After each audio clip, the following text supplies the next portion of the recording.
In 2022, Congressman Matt Gaetz continued to make headlines and rival social media moments in the House of Representatives.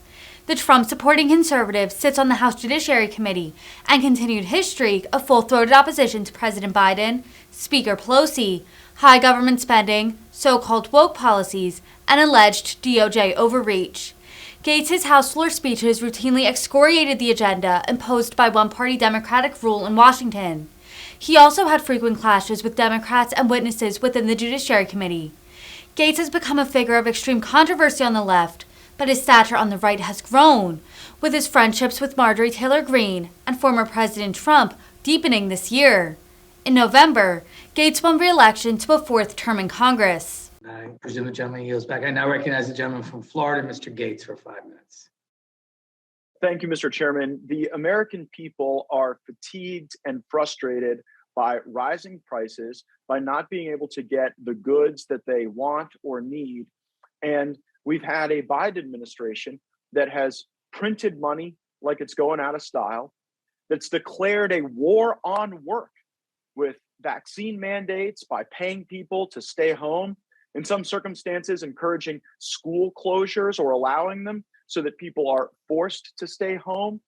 They've backed lockdown strategies that have killed restaurants, causing more people to increase demands at grocery stores. And what you're being told by some in this hearing is that the reason that we are fatigued and frustrated at the grocery store is because of big food, not because of big government.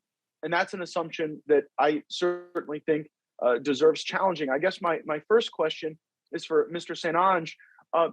Have the lockdown policy choices increased grocery demand in a way that might have spurred some of these challenges that consumers are facing? Thank you for that question. I do want to take a moment to agree with the other witness, Mr. Mann, that antitrust often does raise prices. So I would second that opinion. Thank you for that question. Without a doubt, it did. Part of the impact was just the mix of products. People tend to buy higher priced cuts when they're cooking at home. A school cafeteria or restaurant might optimize with lower prices. And then part of it was also simply supply disruption. So there was a long period during the pandemic where there were too many cows, not enough beef. We also saw similar dynamics in lumber. So there have been disruptions really across the economy. And final point is that inflation itself tends to create a sort of illusion of profit. Many firms will book the goods they sell at the purchase price. Right now, you could argue they should book it at the replacement price, but at any rate, a certain amount of apparent profit during an inflation is an illusion. So, right, there are a number of factors either related to the lockdowns during the pandemic or to this inflation itself. And in your research, have you looked at the extent to which the policy choices that have disincentivized work have impacted the supply chain and the amount of folks that are able to move product and onboard product and shelve product for our fellow Americans? Absolutely. That's precisely what's been happening with the benefits, delinking benefits from work. That does not take dentists out of the business. It takes warehouse workers, retail workers, transportation workers out. So the worst things that the Biden administration has done to the workforce are felt most in some of these areas that impact our food. Isn't that right? That's exactly right. Now, one of the policy recommendations that we've heard some of our colleagues reference in this hearing support moratoriums on mergers and acquisitions. But of course, we're the United States Congress. We only have jurisdiction over what happens in our country. If we were to do that, what impact would it have, if any, on global consolidation? Because I seem to see that particularly Chinese investors are consolidating globally. And if we were to deconstruct American companies, would that make us less competitive with the Chinese model? Yes, that's a great point, and that would be the tendency. And I have to say, there's a specific circumstance, Mr. Chairman, that deeply concerns me. So while we may not get bipartisan agreement for a total moratorium on mergers and acquisitions, the Smithfield Foods case study is one where I think we could get agreement. In that case, Smithfield Foods, Inc. sold to China. They sold to the WH Group of China. Now they're a wholly owned subsidiary. So the largest pork producer in the world, based in Virginia, that runs a lot of the pork brands that American consumers are familiar with, is Chinese. And I don't think that's good for our fellow Americans. I don't think that makes us more resilient. So maybe if we don't stop Americans from buying American companies, we could at least stop the Chinese from consolidating and improving their advantage over us. Mr. St. Onge, the regulatory environment has persistently put pressures on food prices. If the USDA allowed more direct consumer for smaller, more sustainable, more environmentally friendly farms, would that help people access more locally grown food at a lower price? Yes, it absolutely would. That's one of the areas that the industry could really benefit from congressional action, is making it easier to enter the industry, particularly for smaller businesses. We've got a couple of witnesses here who represent that group. So without a doubt, whether it's making inspection regimes more logical, with more input, whether it's waters of there are a number of environmental rules that cause risks or costs for growers, and so absolutely being proactive in that area would help. The time of the gentleman has expired. The gentleman yields back. I now recognize the distinguished gentleman from New York. Purpose does the gentleman from Florida seek recognition? Thank you, Mr. Speaker. I seek to address the House for 1 minute and revise and extend my remarks. Without objection, the gentleman is recognized for 1 minute. Mr. Speaker, while the Biden administration, the media, and many in Congress beat the drums of war for Ukraine, there is a far more significant threat to our nation accelerating rapidly close to home. Argentina, a critical nation and economy in the Americas, has just lashed itself to the Chinese Communist Party by signing on to the One Belt, One Road initiative. The cost to China was $23.7 billion, a mere fraction of a rounding error when compared to the trillions of dollars our country has spent trying to build democracies out of sand and blood in the Middle East. China buying influence and infrastructure in Argentina to collaborate on space and nuclear energy is a direct challenge to the Monroe Doctrine, and far more significant to American security than our latest NATO flirtation in the plains of Eastern Europe. China is a rising power.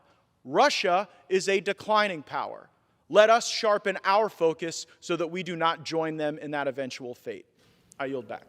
Gentleman, something ain't right in this country when the Tinder swindler is treating people better than our own government's treating us. When I ran for Congress, I thought that the DOJ, the FBI, the CDC, those were supposed to be the good guys. Simpler days. I was extorted by a former DOJ official. The FBI saw one of their own lawyers change evidence to frame President Trump before a secret court. They're cheating worse than the Russian figure skating team over there at the Hoover Building. And the CDC, they wanted the powers of the CIA and ended up with the credibility of CNN.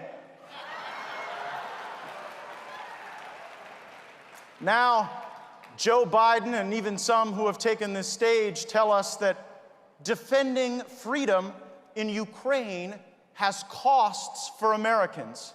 First of all, costs are going up, so that should be a red flag right there. Also, what about freedom here in this country? What about our leaders actually standing up for freedom and liberty in America? Why should Americans have to pay the costs of freedom elsewhere when our own leaders stand up for our freedom here? And by the way, Washington spent your money and took your freedom away anyway. That's why we have higher costs and fewer choices today. But now you got to foot the bill for Ukraine? Endure more pain? We still got pain from Afghanistan misadventures that we still have to deal with. I'm not for sending Americans to Ukraine. Except maybe one. If Russia wanted to destabilize Ukraine, Putin didn't need to send tanks. We could have just sent Dr. Fauci. My constituents fear Dr. Fauci more than some modern incarnation of Dr. Strangelove, and it's easy to see why. My parents did nuclear fallout drills in school over missiles that unfortunately never arrived. Today, students are drilled to wear masks over a virus that threatens their overall health less than the mask itself. We are retarding social emotional learning, empathy, and caring. We are raising a generation of little sociopaths who will act more like the Menendez brothers. That's a lot scarier than post-Omicron COVID. Indeed, we should fire Fauci, but the oversight shouldn't stop there. My vision for Republican control of Congress is every committee gets an investigation to run. The Armed Services Committee should be looking into the botched Afghanistan withdrawal. The Energy and Commerce Committee should break up big tech. The Agriculture Committee should stop big food from being consolidated under the power of the Chinese Communist Party. The Intelligence Committee should blow up FISA. The Judiciary Committee should stop the DOJ from targeting political opponents, whether they are parents, whether they are falsely labeled as extremists, or whether they are lawmakers engaged in the oversight of the Department of Justice.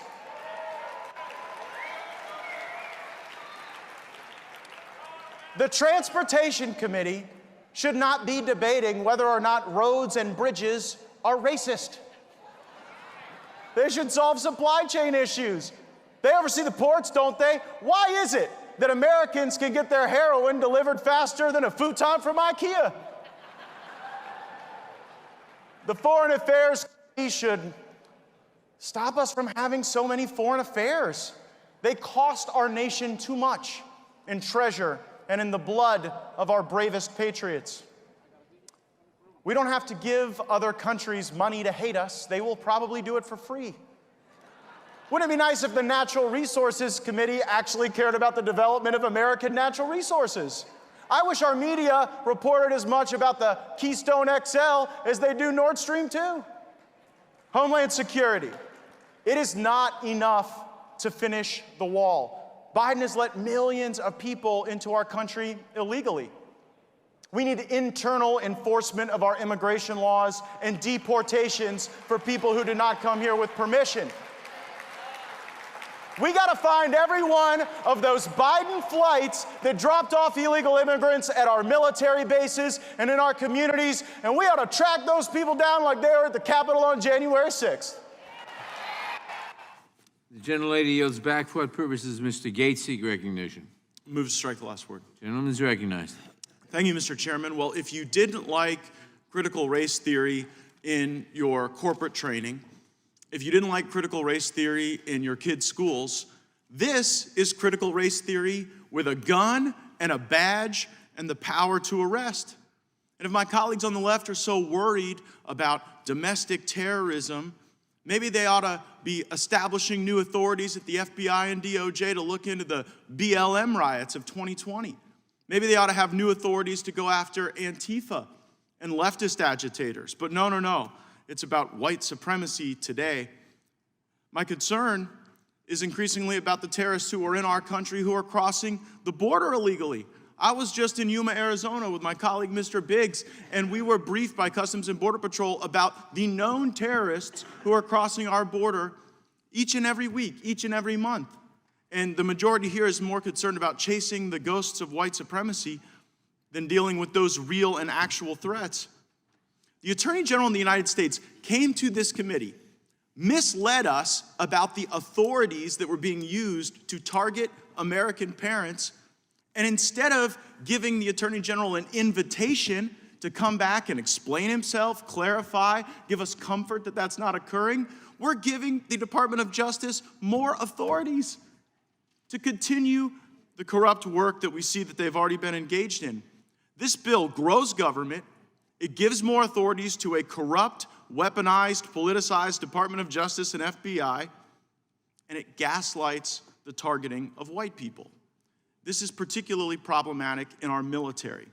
I would note that this legislation has a grave and negative impact on every single American wearing the uniform right now in our military.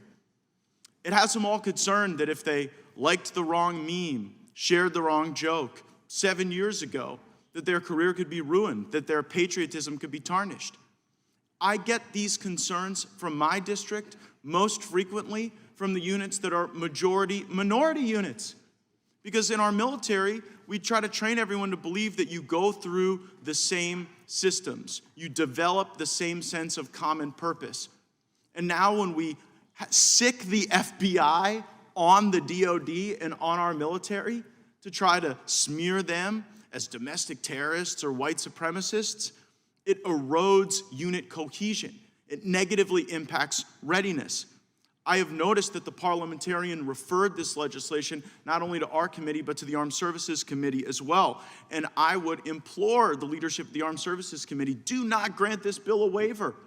It has a significant impact on the readiness of our fighting force. And if this bill is not favorably referred out of the Armed Services Committee, it should not go to the floor. It must be given hearings there to see its full and damaging effect. Increasingly, the left wants to use federal law enforcement to target Americans. We saw that in the Russia hoax. We see that in the ongoing FISA abuses that the committee will not bring forward. We saw it with the targeting of parents who attended school board meetings. And now they're drawing a bead on our military. I thought about amending this bill to include requirements that BLM and Antifa and leftist agitators also be analyzed. But honestly, I'm not going to offer that amendment because I sincerely believe that the gravest threat to our country is the inward turning of exquisite national security authorities that we intended for terrorists in faraway lands against our own people. And my friends, now you are in power, and so you are trying to weaponize these institutions against those who you consider to be antithetical to your worldview. But keep in mind, that may sound good today when the FBI and DOJ are left-leaning, but they used to be right-leaning. The FBI used to essentially be a white supremacist institution. They targeted Martin Luther King Jr. They targeted Marcus Garvey. They targeted Malcolm X with some of these very authorities. And so I would just caution you against giving the power to an entity to ruin lives and to weaponize the apparatus of government with concepts that we never intended to be used on our soil. And if we do that, I think we'll have a more just system for everyone. We categorically reject white supremacy. It has no role in our country and our lives. But it's almost like we're creating a self-fulfilling prophecy, because when we go accuse every American of being a white supremacist, I think then we lose the ability to accurately target the acts of violence that you've correctly identified and that our existing laws could deal with. I yield back. Well done. At this time, I yield 2 minutes to the gentleman from Florida, Mr. Gaetz. 2 minutes. The gentleman is recognized. Thank you, Madam Speaker. I thank my gracious colleague for yielding, though we do not hold the same position on this piece of legislation. Madam Speaker, when our fellow Americans get a cell phone contract, when they get cable, when they get internet, they are subject to forced arbitration. Virtually every single American lives under a forced arbitration provision today, and most do not know it. Do we really think that people have the ability to go negotiate against AT&T or Comcast, or in many cases, big businesses that employ a great deal of Americans? Of course they don't. And so what that means is that we have a two-tier system of dispute resolution. Regular folks got to show up at Article III courts that taxpayers fund to resolve their disputes. And meanwhile, oftentimes big business gets a concierge lane to be able to resolve matters in their favor, and oftentimes to preclude the resolution of a matter at all. Think about instances of wage theft, where big businesses could take just a little bit of money and not pay their employees. Well, an individual employee would have a very hard time getting a lawyer and making a case on that, and so they need the class action tool to be able to get redress for their grievances. The forced arbitration provisions that impair so many of our fellow Americans limit that class action tool. And then people end up getting really screwed in the process. I support the legislation. I'm proud to be the Republican lead. And it's my belief that if Article III courts, funded by the taxpayers, are good enough for the rest of us, they ought to be good enough for big business. I thank the gentleman for his indulgence, and I yield back. Mr. Chairman, I seek unanimous consent to enter into the record of this committee the contents of Hunter Biden's laptop, which I'm in possession of. I'm not.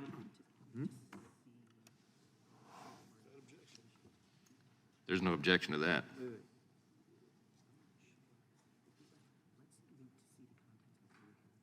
So I can't say no objection. I've never had. I will object pending further investigation. And what's the basis of that objection? It's a unanimous consent request, and I object pending. Very well. I have a subsequent question. Mr. Chairman, I seek unanimous consent to enter into the record the receipt. It may very well be from the Mac shop. It may very well be entered into the record after we look at it further. Very well, Mr. Chairman, I have a subsequent unanimous consent. Oh, I'm sorry. Mr. Chairman, I seek unanimous consent to enter into the record the receipt from the Department of Mr. Justice Chairman, this is Ms. to the Deming. Mac shop. Am I next, or am I next? Without objection, and now Ms. Demings. Thank you so much, Mr. Chairman, and thank you, Assistant Director Vondra. So where is it? The laptop. Sir, I'm not here to talk about the laptop. I'm here to talk about the FBI cyber program. You are the Assistant Director of FBI Cyber. I want to know where Hunter Biden's laptop is. Where is it? Sir, I don't know that answer. That is astonishing to me. Has FBI Cyber assessed whether or not Hunter Biden's laptop could be a point of vulnerability, allowing America's enemies to hurt our country? Sir, the FBI cyber program is based off of what's codified in Title 18, or Title 18, Section 1030, a code which talks about computer intrusions, right, using nefarious intent network. But you've talked about passwords here. I mean, Hunter Biden's password on his laptop was Hunter02. He drops it off at a repair store. I'm holding the receipt from Mac's Computer Repair, where in December 2019, they turned over this laptop to the FBI. And what now you're telling me right here is that as the Assistant Director of FBI Cyber, you don't know where this is after it was turned over to you 3 years ago. Yes, sir, that's an accurate statement. How are Americans supposed to trust that you can protect us from the next colonial pipeline if it seems that you can't locate a laptop that was given to you 3 years ago from the first family, potentially creating vulnerabilities for our country? Sir, it's not in the purview of my investigative responsibilities. But that is shocking that you wouldn't, as the Assistant Director of Cyber, know whether or not there are international business deals, kickbacks, shakedowns that are on this laptop that would make the first family suspect to some sort of compromise. Mr. Assistant Director, have you assessed whether or not the first family is compromised as a result of the Hunter Biden laptop? Sir, as a representative of the FBI cyber program, it is not in the realm of my responsibilities to deal with the questions that you're asking me. Has anyone at FBI Cyber been asked to make assessments whether or not the laptop creates a point of vulnerability? Sir, we have multiple lines of investigative responsibility in the FBI. They're all available in public source. Well, I would think you'd know this one. I mean, I would think that if the president's son, who does international business deals, referencing the now president with the Chinese, with Ukrainians, I mean, have you assessed whether or not the Hunter Biden laptop gives Russia the ability to harm our country? Sir, again, we can do this back and forth for the next couple of minutes. I don't have any information about the Hunter Biden laptop or the investigation. But should you? I mean, you're the Assistant Director of FBI Cyber. By the block and line chart, no, sir, I should not. Who should we put in that chair to ask questions about this laptop that FBI has had for 3 years? Sir, I'm not in a position to make a recommendation who should say. So you don't have it, you don't know who has it, you don't know where it is, you're the Assistant Director. You know, earlier you talked about whether or not you were the Grant Hill or the Christian Laettner. It sounds like you're the Chris Webber trying to call a timeout when you don't have one. So I mean, who is it? Do you even know who has it? Do you know who we should put in that chair to ask these questions to? No, sir, I don't know who has it. Well, could you find out and tell us? You're going to have to give us briefings, thanks to Mr. Liu and Mr. Massey's question about whether or not the FBI was taking a $5 million test drive on the Pegasus system that was being used to target people in politics, people in government, people in the media, people in American life. So will you commit to give us a briefing as the Assistant Director of FBI Cyber as to where the laptop is, whether or not it's a point of vulnerability, whether or not the American people should wonder whether or not the first family is compromised? Sir, I'd be happy to take your request back to our office. Gosh, I mean, will you advocate for that briefing? You will? I will be happy to take your request back to FBI headquarters. Well, do you believe that that is a briefing that the Congress is worthy of having, I guess? Sir, I'm not going to answer that question. Right? I'm here to talk. The Is that invitation, time sir, out? the invitation says oversight of the FBI's cyber division. It does not say anything. Well, about right, the but I mean, topic this is a cyber asset. This is a not a point of cyber asset. vulnerability. If there are passwords, if there are business deals, if there are references to things that could harm our country, like you can't even sit here right now and say that you know that there's not a point of vulnerability. Maybe there are other crimes, maybe there are tax issues or whatever, but as it relates to our, I mean, is the first family sufficient cyber infrastructure to protect? You don't even know if they're compromised. Thank you. Mr. Gaetz is recognized for 5 minutes. Thank you, Mr. Chairman. Dr. Wallander, we're not sending the 82nd Airborne into Ukraine, right? Correct. And regime change in Russia is not the policy of the United States, is it? Correct. And God forbid, if the Russians use chemical weapons, we would not respond by using chemical weapons against the Russian people, right? Correct. So why does the president keep speaking out against U.S. policy? Congressman, the president has made clear that he has not changed U.S. policy on regime change. No, but why does he speak against it? That he is appalled by the horrors, as I think we all are, We're all of appalled. what Russia is wreaking in Ukraine. But how could it not confuse our allies and our fellow Americans to have the president saying the exact opposite of what you just correctly defined as U.S. policy? My understanding from allies is that they value U.S. leadership. They are confident in American commitment to the NATO alliance, and in particular, the president's words that the United States will deter Russian attack against NATO and defend every inch of NATO territory. That's all fascinating, but it doesn't get to the question of speaking directly against our policies. Does the Department of Defense assess that the president is likely going forward to speak against U.S. policy on other matters? Congressman, I can't speak to that. I don't believe that there's any such assessment. Maybe do we have a plan in place for the next moment, right? I mean, because this didn't happen once, it didn't happen twice, it happened 3 times on like highly consequential stuff like regime change and chemical weapons and sending our service members into Ukraine. And so I sort of wonder whether or not we have to have contingency plans for a president who seems to be a little confused on those matters. And you're saying there is no such contingency plan? I'm telling you, Congressman, that the Department of Defense leadership is focused on sustaining and advancing American national security policy of this administration. Is the Department of Defense leadership frustrated by the president's statements against U.S. policy? Congressman, I think that is an inappropriate characterization of But it's the not a Defense characterization, it's a Department's question. I commitment. said, is the department leadership frustrated? I'm not characterizing. I'm trying to ascertain how hard this job must be to get our force posture aligned, to get our information operations that Mr. Giramendi asked about in line, when you've got a president who seems to be misaligned on these key questions. Congressman, I can only speak for myself. I think it's appropriate, and you have the Were right you to ask the frustrated? question. And so, speaking for myself, I'm sorry, but you can't badger the witness. If you ask a question, you got to give her at least 5 seconds to say something before you then interrupt. Please go ahead. I am not frustrated. I feel privileged and honored to serve the American people and to serve this president and this administration. Are you aware of any other officials at the department that are frustrated by the president's misstatements of policy? I am not. General Waller, hypersonic weapon systems have been used for the first time in this conflict, and the committee has received a number of briefings regarding how far behind our country is in some of these capabilities. How should EUCOM think about hypersonics really from a defensive capability, seeing what we've seen on the battlefield? Congressman, that's a great question, and it's all about strategic speed and posture.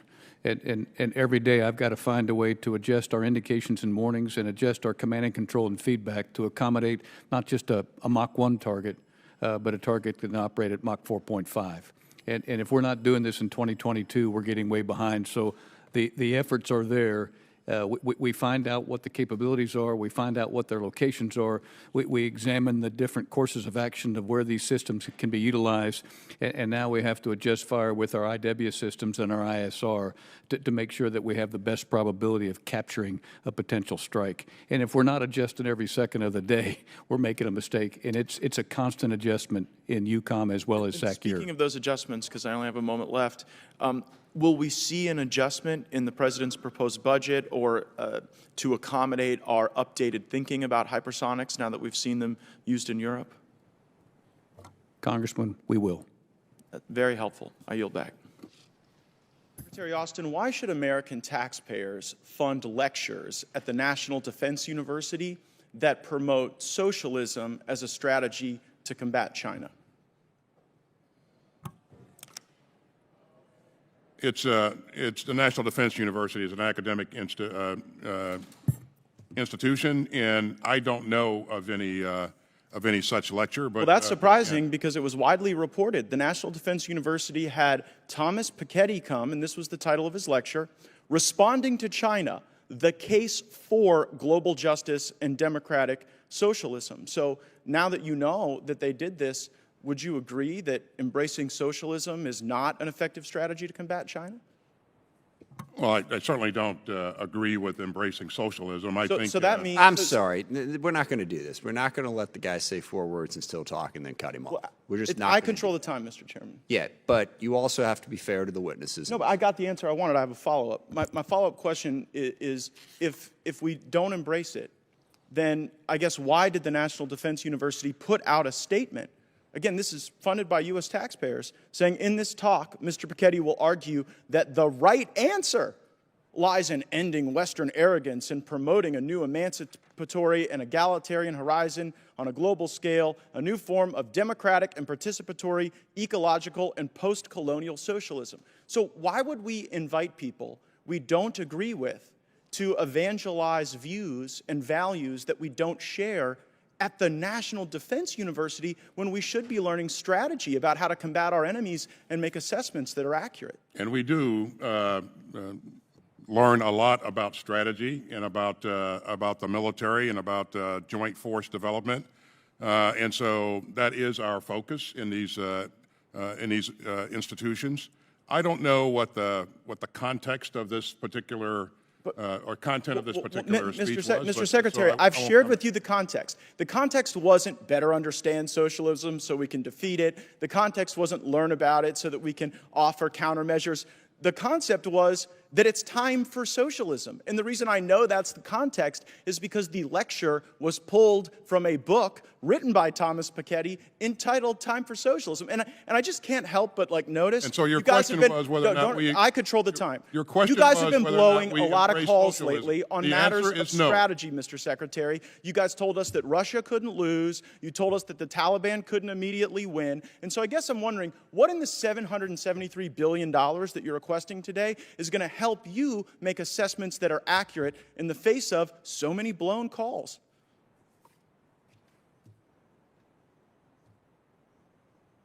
You've seen what's in our budget. You've seen how the budget matches the strategy. And so I'll let that speak for itself.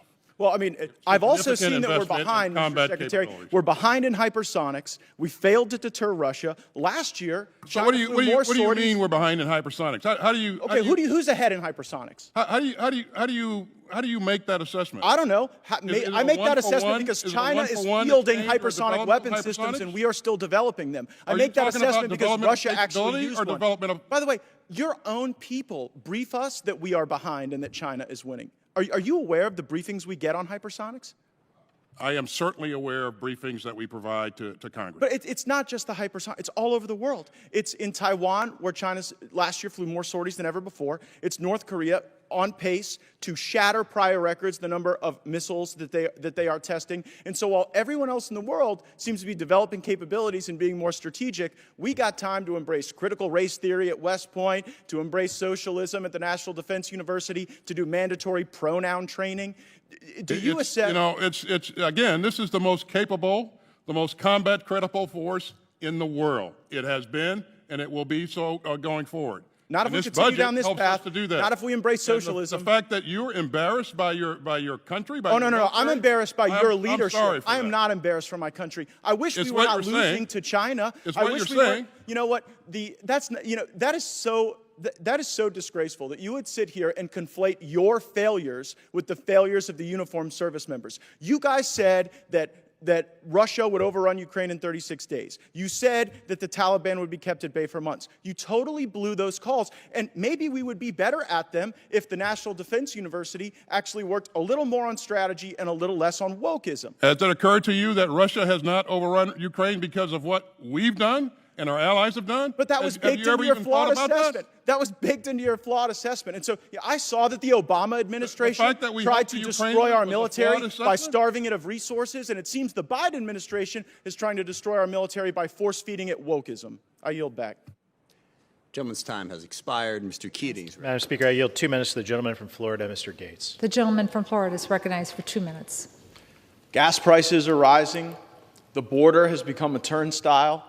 Inflation is crushing our fellow Americans. And here we are, back on the floor of the House, reliving January 6th. Some of the members of the January 6th committee come from the swamps of Washington, D.C. I come from the swamps of Florida, and I know alligator tears when I see them.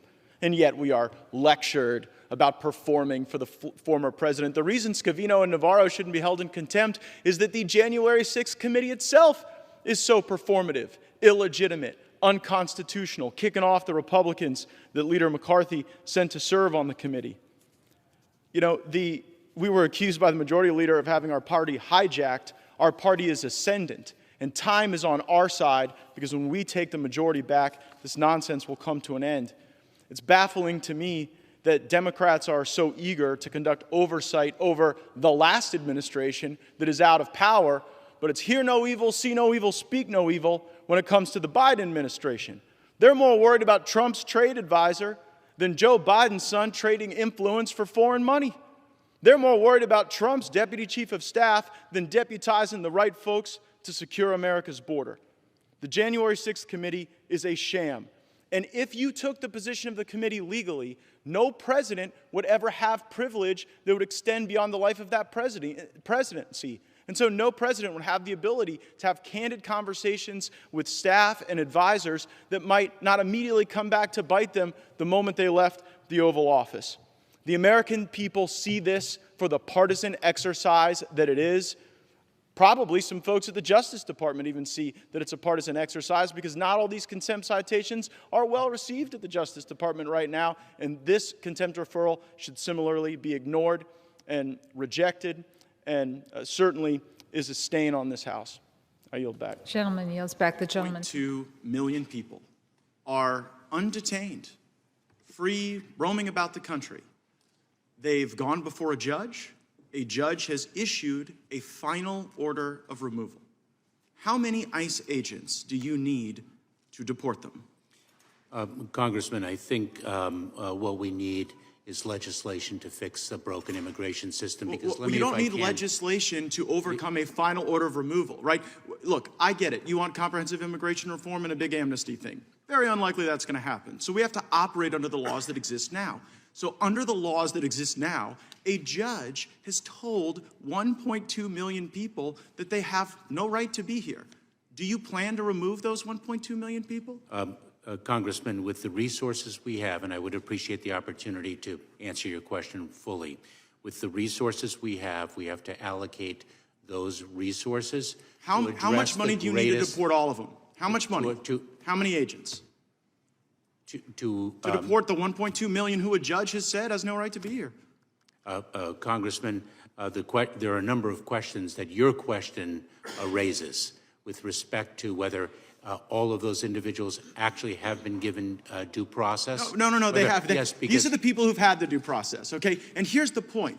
You have no plan to remove them. You don't know how many ICE agents it would take, and you don't know how much money it would take because you actually don't want to remove them. That's why you issued the September 30th guidance that says, well, you know, if you haven't committed a crime and you just came to our country illegally, we're not going to remove you. Isn't that your position? No, it isn't, Congressman. Not at all. Well, then what is your plan to remove the 1.2 million? Let me, if I may. Do you have one? Yes, we do. If I may, Congressman, As a former prosecutor, let me ask you a question.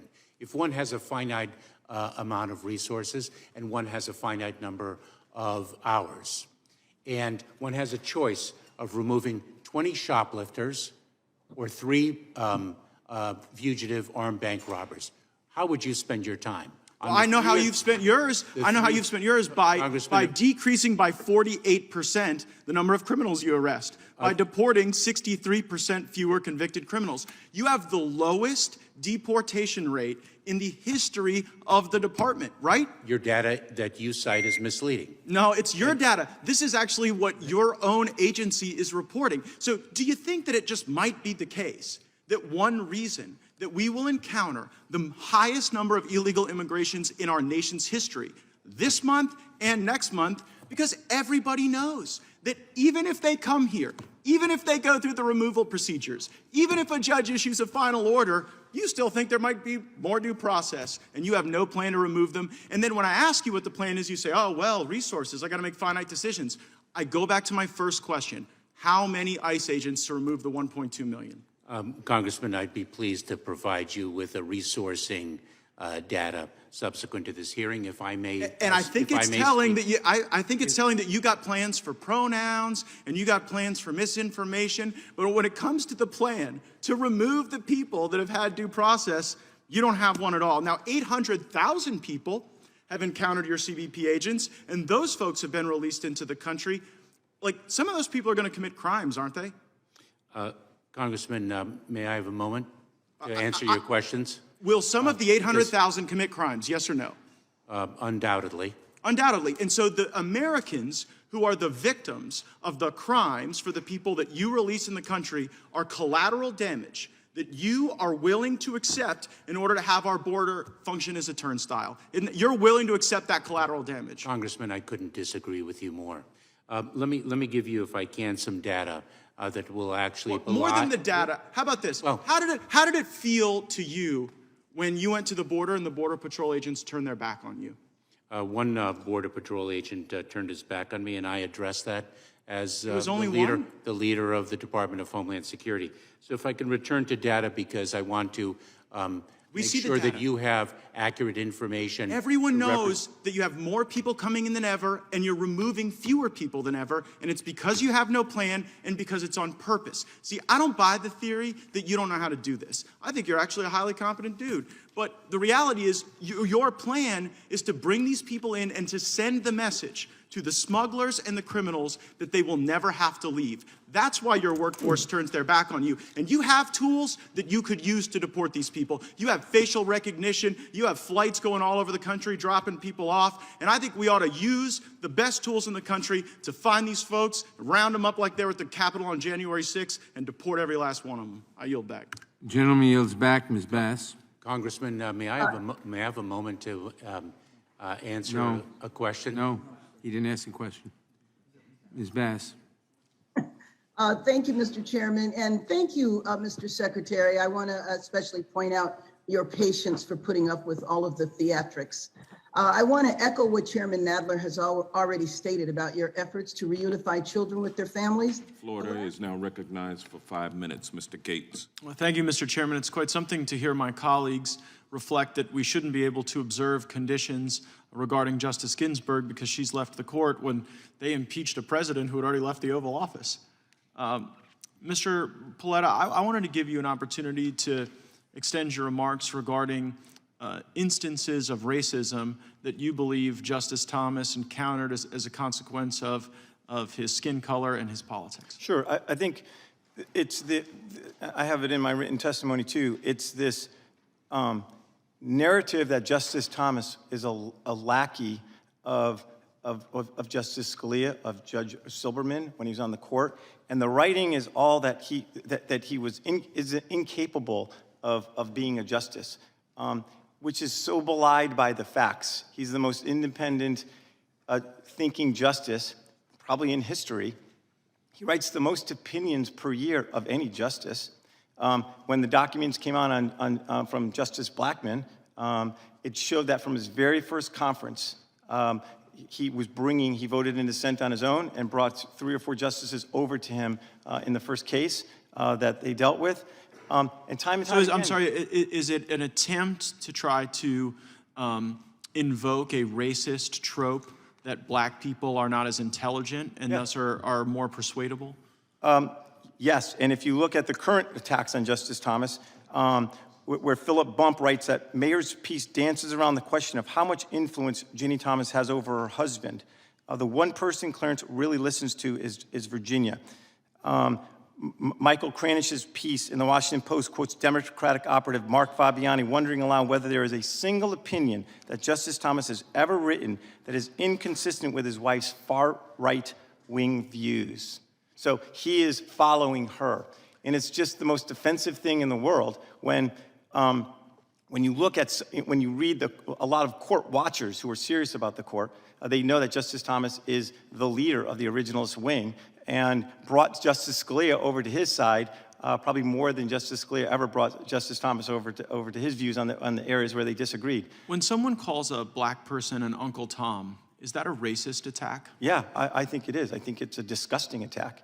Do any of the other panelists dispute that testimony? Does anyone think that there's a non-racist way to call a black person an Uncle Tom?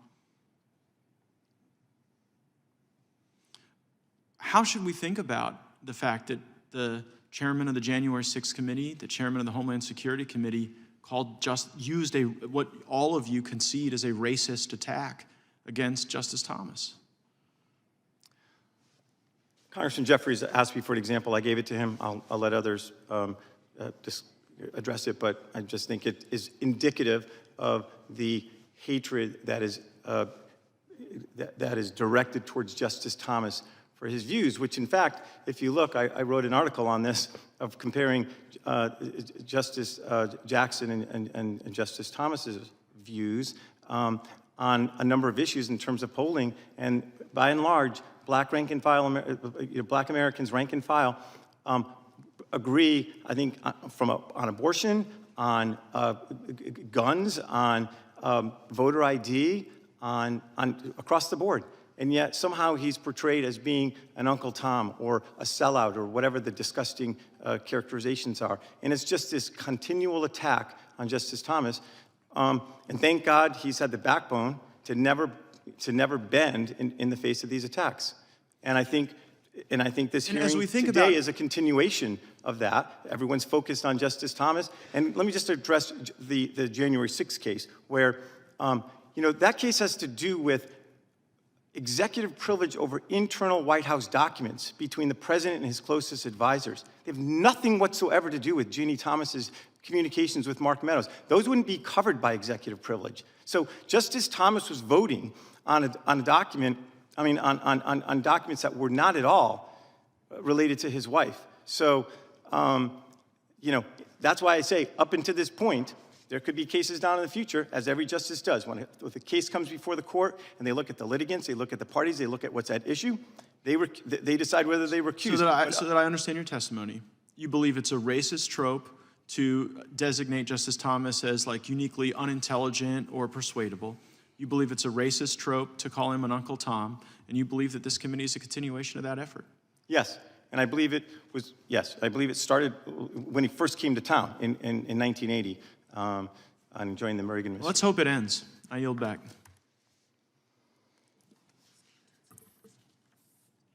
We now turn to the gentleman from Arizona, Mr. Stanton, for 5 minutes. Chair now recognizes the gentleman from Florida, Mr. Gaetz, for 5 minutes. Madam Speaker, I rise to warn of a dangerous bipartisan consensus that is walking us into war with Russia. In the days following Russia's illegal invasion of Ukraine, Senator Rob Portman said, "I haven't seen this kind of unity since 9/11. It's a nice statement, but what does it really mean? Unity always seems to come before the worst decisions we make. Our drive to unity often overruns our reason and discernment. The post-9/11 consensus gave us the Iraq War, the Patriot Act. The COVID lockdowns and mandates came from unity bundled by fear. Defund the police took off because dissent wasn't allowed. You were shouted down as a racist, just as now questioning our actions in Ukraine makes you a traitor. Do we have amnesia in this House? Is memory loss a consequence of the gerontocracy of Congress? Just a year ago, we lost a war against goat herders waving rifles. Now we're rushing to fight a nation that possesses 6,000 nuclear warheads? Representatives now recklessly assert that we are at war. Congressman Moulton said last week, quote, "We're not just at war to support the Ukrainians, we're fundamentally at war, although somewhat through a proxy, with Russia." The clandestine services are supposed to be the quiet professionals. Seems now they can't stop bragging to news outlets about how America helped Ukraine assassinate Russian generals and sink Russia's flagship. How exactly is this supposed to end? It's as if the administration is probing Putin's nuclear red line. A game of chicken between nuclear powers is insane, and this from Joe Biden, who campaigned to be America's calming sedative. From Russia, I worry about nuclear weapons, not broken tanks. Last night, this House approved $40 billion for Ukraine as American families go without baby formula. To put that in context, Biden's budget calls for $15.3 billion for Customs and Border Patrol. So apparently Ukraine is more than twice as important as our homeland. 2 weeks ago, we voted on the Ukraine Lend-Lease Act. I was one of just 10 representatives to vote no. And here was the response from MSNBC. GOP's Putin wing balks at supplying weapons to Ukraine. So you're a supporter of Putin if you think it's a bad idea to give the White House blanket permission to send, quote, "any weapon, weapon system, munition, aircraft, vessel, boat, or other implement of war to Ukraine, while surrendering our rights to repayment." We are sending so many weapons to Ukraine that we're depleting our own stockpiles. And we aren't just sending bullets and rifles. Now we're sending howitzers. They can fire up to 15 miles. This means weapons we supply and train Ukrainians to use could potentially strike Russian territory. And these weapons aren't just ending up in the hands of the Ukrainian military either. One official said weapons, quote, "drop into a big black hole." Many of these are ending up in the hands of the Azov Battalion. 40 House Democrats called them a neo-Nazi foreign terrorist organization just 3 years ago. Now that they're killing Russians, are these avowed ethno-nationalists apparently not so bad? Democrats go on a daily snipe hunt for white supremacy here in America, and yet they're fine giving rockets to actual white supremacists in Ukraine. Taking the position that we arm anyone to the teeth who will shoot at Russians has actually not always worked for America. It's javelins to neo-Nazis today, Stinger missiles to the Mujahideen in Afghanistan yesterday. In Syria, another conflict that Washington had consensus on, we supplied jihadist terrorists in their fight against Assad. Assad, like Putin, is an evil man, but does that mean the American taxpayer must arm his enemies without any further inquiry? I don't think so. And I would imagine most Americans don't think so. But that's why we never have real debate on these issues. The swamp would rather talk about saving democracy than our actual dangerous reality. And if we are at war, like Congressman Moulton says, then why not vote on an authorization to use military force? Or are we just going to operate in Ukraine like we have in Yemen and throughout the world? Forever undeclared wars. I suspect many in this body won't want a vote or a debate because regime change in Russia is their actual objective, not defending Ukraine. And to achieve this goal, they're willing to send billions to Kyiv that will line the pockets of corrupt officials just like we did in Afghanistan. We are sleepwalking into a war, and the American people are left in the dark. Gentleman, the gentlelady yields back. For what purpose does the gentleman from Florida seek recognition? Move to strike the last word. Gentleman is recognized. Democrats brought us FDR's inflation, they brought us FDR's recessions, and now they're trying to bring us FDR's attacks on the court, FDR's court packing strategy. This isn't about judicial ethics or transparency. The American people know that. Democrats don't like the fact that Republicans, while in power, put folks on the court who are now ruling in adherence with the strict text of the Constitution rather than their desire to engage in an anti-democratic process. And the other reason we know that this isn't about ethics, that this bill is just gaslighting to justify packing the Supreme Court, is because the gentleman from New York, Mr. Jones, told us. I said the quiet part out loud, that really the goal here is to pack the court and attack an institution that has been valued in America, certainly in our jurisprudence. And it's quite rich because I've heard my colleagues for quite some time accuse President Trump and House Republicans for attacking institutions, damaging them irreparably. This is the most egregious attack on the institution of the court one could imagine, except maybe violence. And we have that too. And we still see a lot of leaders on the left unwilling to condemn that violence and unwilling to condemn the direct effort to try to intimidate judges who seem to be poised to overturn Roe v. Wade. But this bill draws a specific bead on Justice Clarence Thomas. I wonder why. I wonder why it was Justice Thomas that seems to get all this attention. Is it because he's a black conservative? Well, I asked the panel that we brought before us. It was made up of folks that the Democrats invited, folks that the Republicans invited, made up of white people, black people, men, women. And I asked the panel about a charge that House January 6th Committee Chairman, House Homeland Security Chairman Benny Thompson had made against Justice Thomas. He called him an Uncle Tom. And since maybe I don't fully understand what was meant by that, I asked the panel, is there anyone who believes that calling a black person an Uncle Tom could be not racist? Is there any world in which that is not a racist attack? And to a person, the men and the women, the Republicans and the Democrats, the white and the black, not one of them would posit the theory that that was not racist. So we now sit in a circumstance where, according to the witnesses before the Judiciary Committee, a House Democrat chairman did something that was explicitly and undeniably racist. And I view this legislation as an extension of that effort to attack the court, to delegitimize our institutions, and to use Clarence Thomas as a vessel because they don't like how the outcomes are going with this current court. And it's quite shameful. I yield back. Mr. Gaetz. Gentleman from Florida is recognized. This bill is ostensibly to fight extremism, which wouldn't be so objectionable if the people it empowered weren't so damn extreme. They're so extreme that they would chill speech at school board meetings by targeting parents as domestic terrorists. Obey, accept the mandates, accept the requirements, the CRT, or you'll be punished at the hands of your own government. They're so extreme they'd leak a Supreme Court draft opinion so that they could gaslight violence and intimidation against the court. Also that the law would abandon those unborn lives and beating hearts. They're so extreme they would weaponize the Department of Justice against a sitting president over an election that Hillary Clinton lost. It was the Russians, they told us, and we were extreme if we said it was them all along. Now we know it was.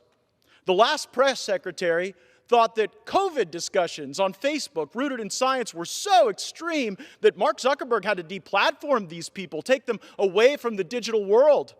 This press secretary wrongly tweeted that Fox News is racist. I wonder if she thinks all of Fox's viewers are dangers to the American people. Are you a domestic extremist? This bill is about whether or not you want the Department of Homeland Security looking over your shoulder at the shows you watch, the websites you visit, some politically incorrect meme you liked, some joke you forwarded, and any bad association you might have had. If you're not a racist, maybe your neighbor is, and you weren't anti-racist enough to disallow it. These things aren't criminal, of course. They're bad politics at worst in most cases, which is exactly the point of this bill. They're trying to deploy criminal, even anti-terrorism authorities against what they deem as bad politics. How long until mainstream Christianity is deemed domestic extremism? You know, all the domestic extremisms, all the domestic extremists, they declare their pronouns. So if you don't declare your pronouns, maybe you're a domestic extremist too.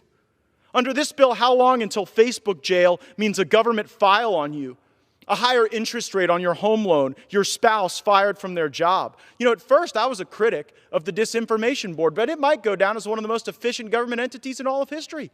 It took only one action, and it actually shut down disinformation by pausing its own activities.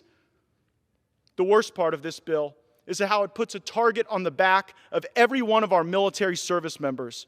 This bill will sic the FBI on our military, not to prevent or investigate crimes, but to prosecute thought crimes.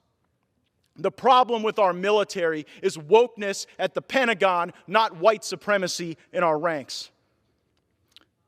Even the much maligned Lloyd Austin admitted that 99% are doing the right thing. A recent DoD report showed that less than 100 people in the force of 2 million were problematic in any way. We seem so intent on a neo-Nazi witch hunt in our own battalions, while we freely send $40 billion, much of which will end up in the hands of the Azov battalion, without much inquiry. I am sincerely worried about domestic extremism, but from my vantage point, it's coming from America's political left. And you should really think about that. How domestic extremism is truly in the eye of the beholder. Perhaps the beholder of power. And power is about to change hands. Who will be the domestic extremists then? I yield back. The gentleman reserves. Gentleman from New York is recognized. The gentleman is recognized. I will confess I don't know much about the gun lobby that my colleague referenced, because I don't meet with any lobbyists. I don't take their donations, and I don't take any donations from any of the political action committees that are for or against any of these measures. But I can speak for law-abiding gun owners who are very concerned about some of the bills that are before us. It is reflexive and it is irresponsible to consider bills while we're still trying to figure out what happened in some of these circumstances that you suggest animated the need for this hearing. The chairman referenced Uvalde in the first moments of this hearing, but yet we're still deciphering key elements of the law enforcement response, of the physical plant, of points of intrusion. And it is not kind, and it is not compassionate to tell people that you're doing something to help them when in fact you have no idea whether or not this legislation that you fashioned would in fact do that. I would suggest that it's potentially cruel to tell people that they've inspired a response to a tragedy when in fact that response won't work. Who would want to be associated with such a thing? My colleagues asked the question, where's the outrage? I would observe that perhaps outrage isn't the most responsible and pensive way to write a bill, to address a problem. I heard on Sunday Senator Chris Murphy praise the Florida legislation in response to the violence in Parkland, and while there's a lot in that legislation I didn't like, mainly the gun control, there were provisions that I think we could work on that have made schools safer in Florida. For example, no longer leaving schools as gun-free zones, as soft targets in many cases, has improved the force multiplier for law enforcement. In fact, of Florida's 67 counties, 45 have opted into the Sentinel program we created in our state to get rid of the gun-free zones and to allow former members of our military, former tactical operators, former members of law enforcement to be there for their children to keep them safe so that we don't have to relive these tragedies. There was also more training that was actually required, mandatory, rigorous in Florida. That would be something that we might want to think about and might want to encourage. But it is similarly irresponsible here in the Judiciary Committee for us to just ignore the jurisprudence that's happening around the country. When you have the Ninth Circuit, the Fourth Circuit, developing law around the notion that you can't just deprive someone of their Second Amendment rights who's committed no offense other than not having achieved the age of 21 once they're an American adult. I sort of like Congressman Massey's legislation that maybe everyone who's a voter or on their way to vote ought to have the opportunity to carry a firearm to ensure that they're not subject to any intimidation. I heard my colleague, Mr. Cohen, talk about the need to pass this legislation despite the fact that it will stop law-abiding citizens from being able to exercise their right. And I guess that is the accepted collateral damage. What people need to hear is that stopping law-abiding citizens from exercising their rights is okay, even in a world in which we're not making school shootings less likely because we're not appropriately tailoring the remedy to the problem. We've got all this ghost guns and gun tracking legislation up today. Were any of these school shootings, were any of these guns ghost guns? You know, and so it seems to be sort of gun control in search of a tragedy to lash onto to animate the desire to have more gun control. And I believe the gentleman from Tennessee also said, well, it'll also stop the non-law abiding. And perhaps we should realize that our laws don't have their own fiat, right? They aren't in and of themselves determinative of human behavior. And to suggest, you know, I was watching the NBA Finals, and I heard Shaquille O'Neal observe that in the communities that he's familiar with, the access to guns is not the problem. Anybody can get the guns. And maybe if that's true, and he was speaking of course, non-legal ways to get guns, maybe we ought to focus on the circumstances that cause these people to commit these shootings. Maybe we ought to get rid of the gun-free zones that are causing this scourge of violence. And maybe we ought to really put the victims first, not through virtue signaling, but through pensive, thoughtful legislation. Let the message from this committee hearing to Republican senators be astonishingly clear.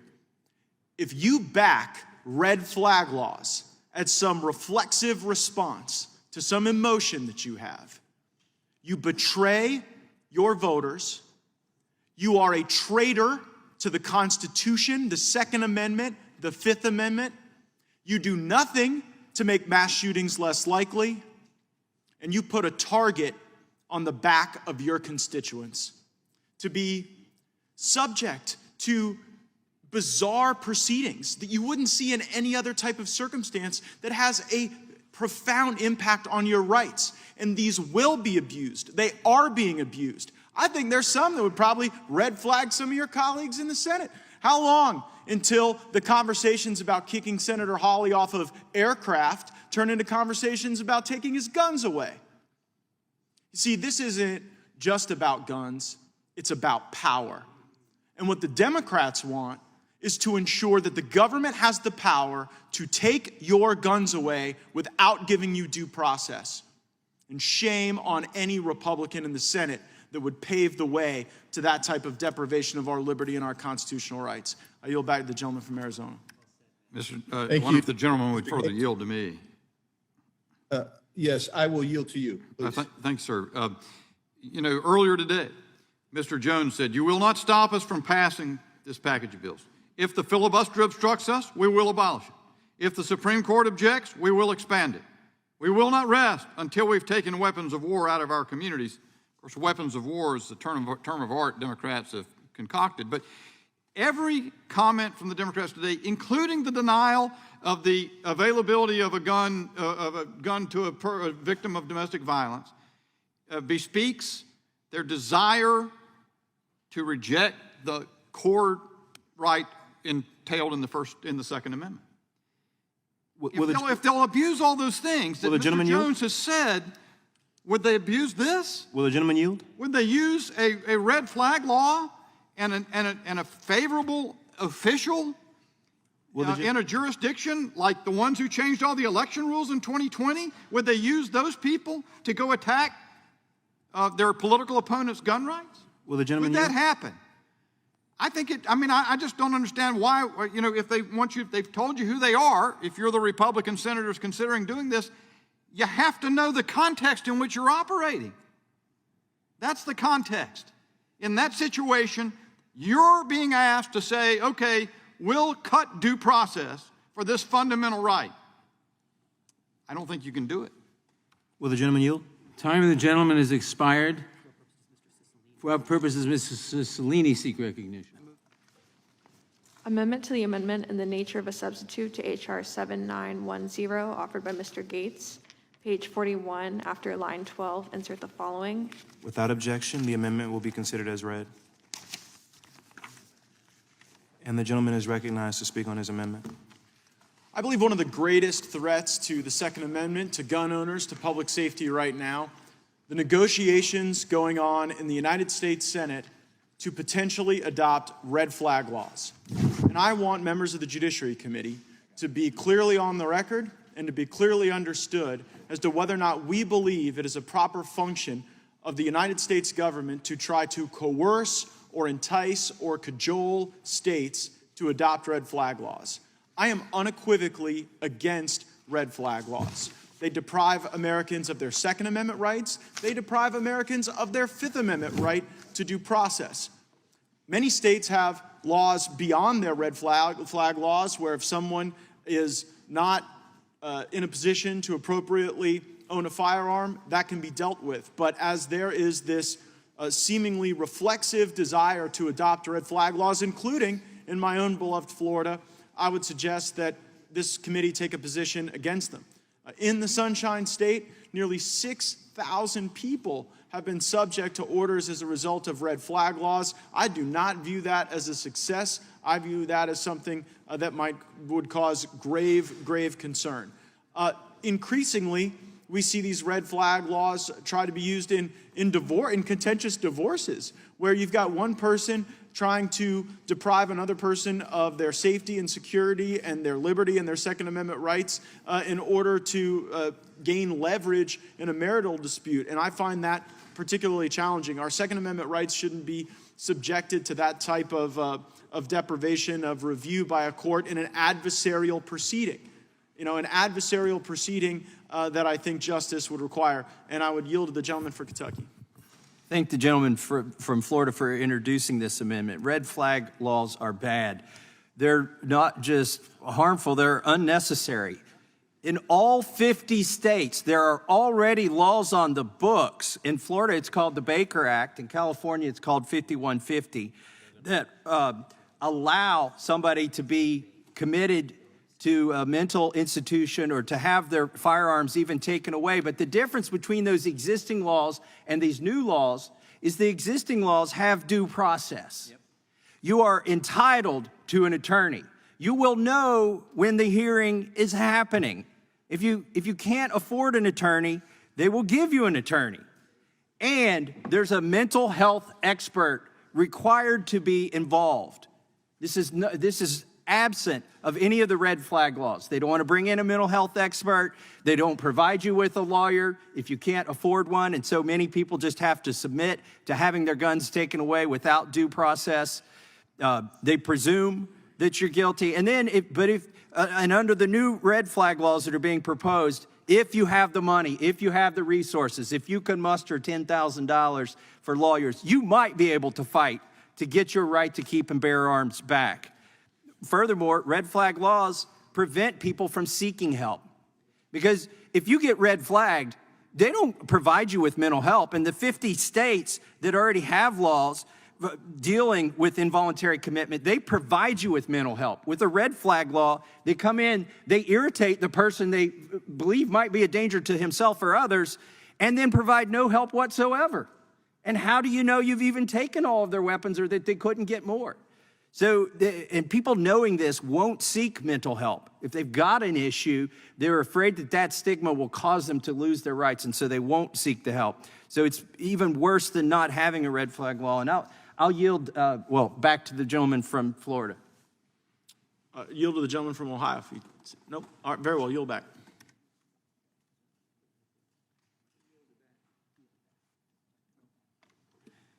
Gentleman yields back. Does the gentlelady insist on her point of order? Thank you, Madam Chair. I yield 2 minutes to my friend from Florida, Mr. Gaetz. Gentleman's recognized for 2 minutes. Speaker Pelosi tells us she's on a crusade for the children. Someone should maybe remind the Speaker the crusades did not always end well when they were reflexively driven by emotion and riddled with poor planning. No, this is no crusade for the children. If it were, you wouldn't leave our children as sitting ducks in gun-free zones when they go to school every day. Speaker says we need action. Well, we're for action. How about the action of my bill to create a national stand your ground law to strengthen self-defense, or Richard Hudson's bill for national concealed carry, or any number of proposals Republicans have offered to unlock the safe and secure environment when we have our military veterans and our former members of law enforcement able to carry a firearm responsibly in schools to be able to respond to these acts of violence. No, their version of action is more gun control, raising the age to be able to buy certain firearms. Well, on November 25th, 2021, a crazed lunatic with a knife broke into a home in El Paso and began assaulting a woman inside. The 20-year-old homeowner grabbed his rifle and killed the assailant. That's action. In 2017, in Sutherland Springs, Texas, a gunman opened fire inside the First Baptist Church. A Good Samaritan grabbed his AR-15 and engaged the shooter, stopping him from further carnage. A good use for an AR-15. In 2019, in Broken Arrow, Oklahoma, a 19-year-old killed 3 would-be burglars who broke into his home. These situations happen every day, and there would be more death and more bloodshed if we were to accept these proposals from the Democrats. But the Second Amendment isn't about hunting or about self-defense. It is about power. It is about the power that is reserved in the citizenry to curate a balance so that Americans are not overrun by tyranny. And thank God we haven't had to use the Second Amendment for the purpose that some might have envisioned necessary when our founders were creating the Constitution. And that power belongs to the people, not to the Democrats trying to take their rights away and to make their schools less safe. Madam Speaker, I now yield 2 minutes. Madam Speaker, we reserve. Gentleman from New York. I reserve. Who seeks time? We're prepared to close. The gentleman from New York is prepared to close. Is the gentleman from Ohio prepared to close? Yes, Madam Speaker, but I will yield a minute and a half to my friend from Florida, Mr. Gaetz. Gentleman is recognized for a minute and a half. I thank the gentleman for yielding. Well, we have heard the plan from Democrats. This is not a modest trimming around the edges of gun laws. It has been a full-throated assault on the Second Amendment, a desire to deprive people of the weapons that they choose at the age that they achieve majority. And we've heard countless examples of where the good guy with the gun has been the difference between more or less bloodshed. But this is particularly an aggrieved time to bring this legislation forward because we heard the Speaker of the House recently say that members of the Republican Party were members of a cult.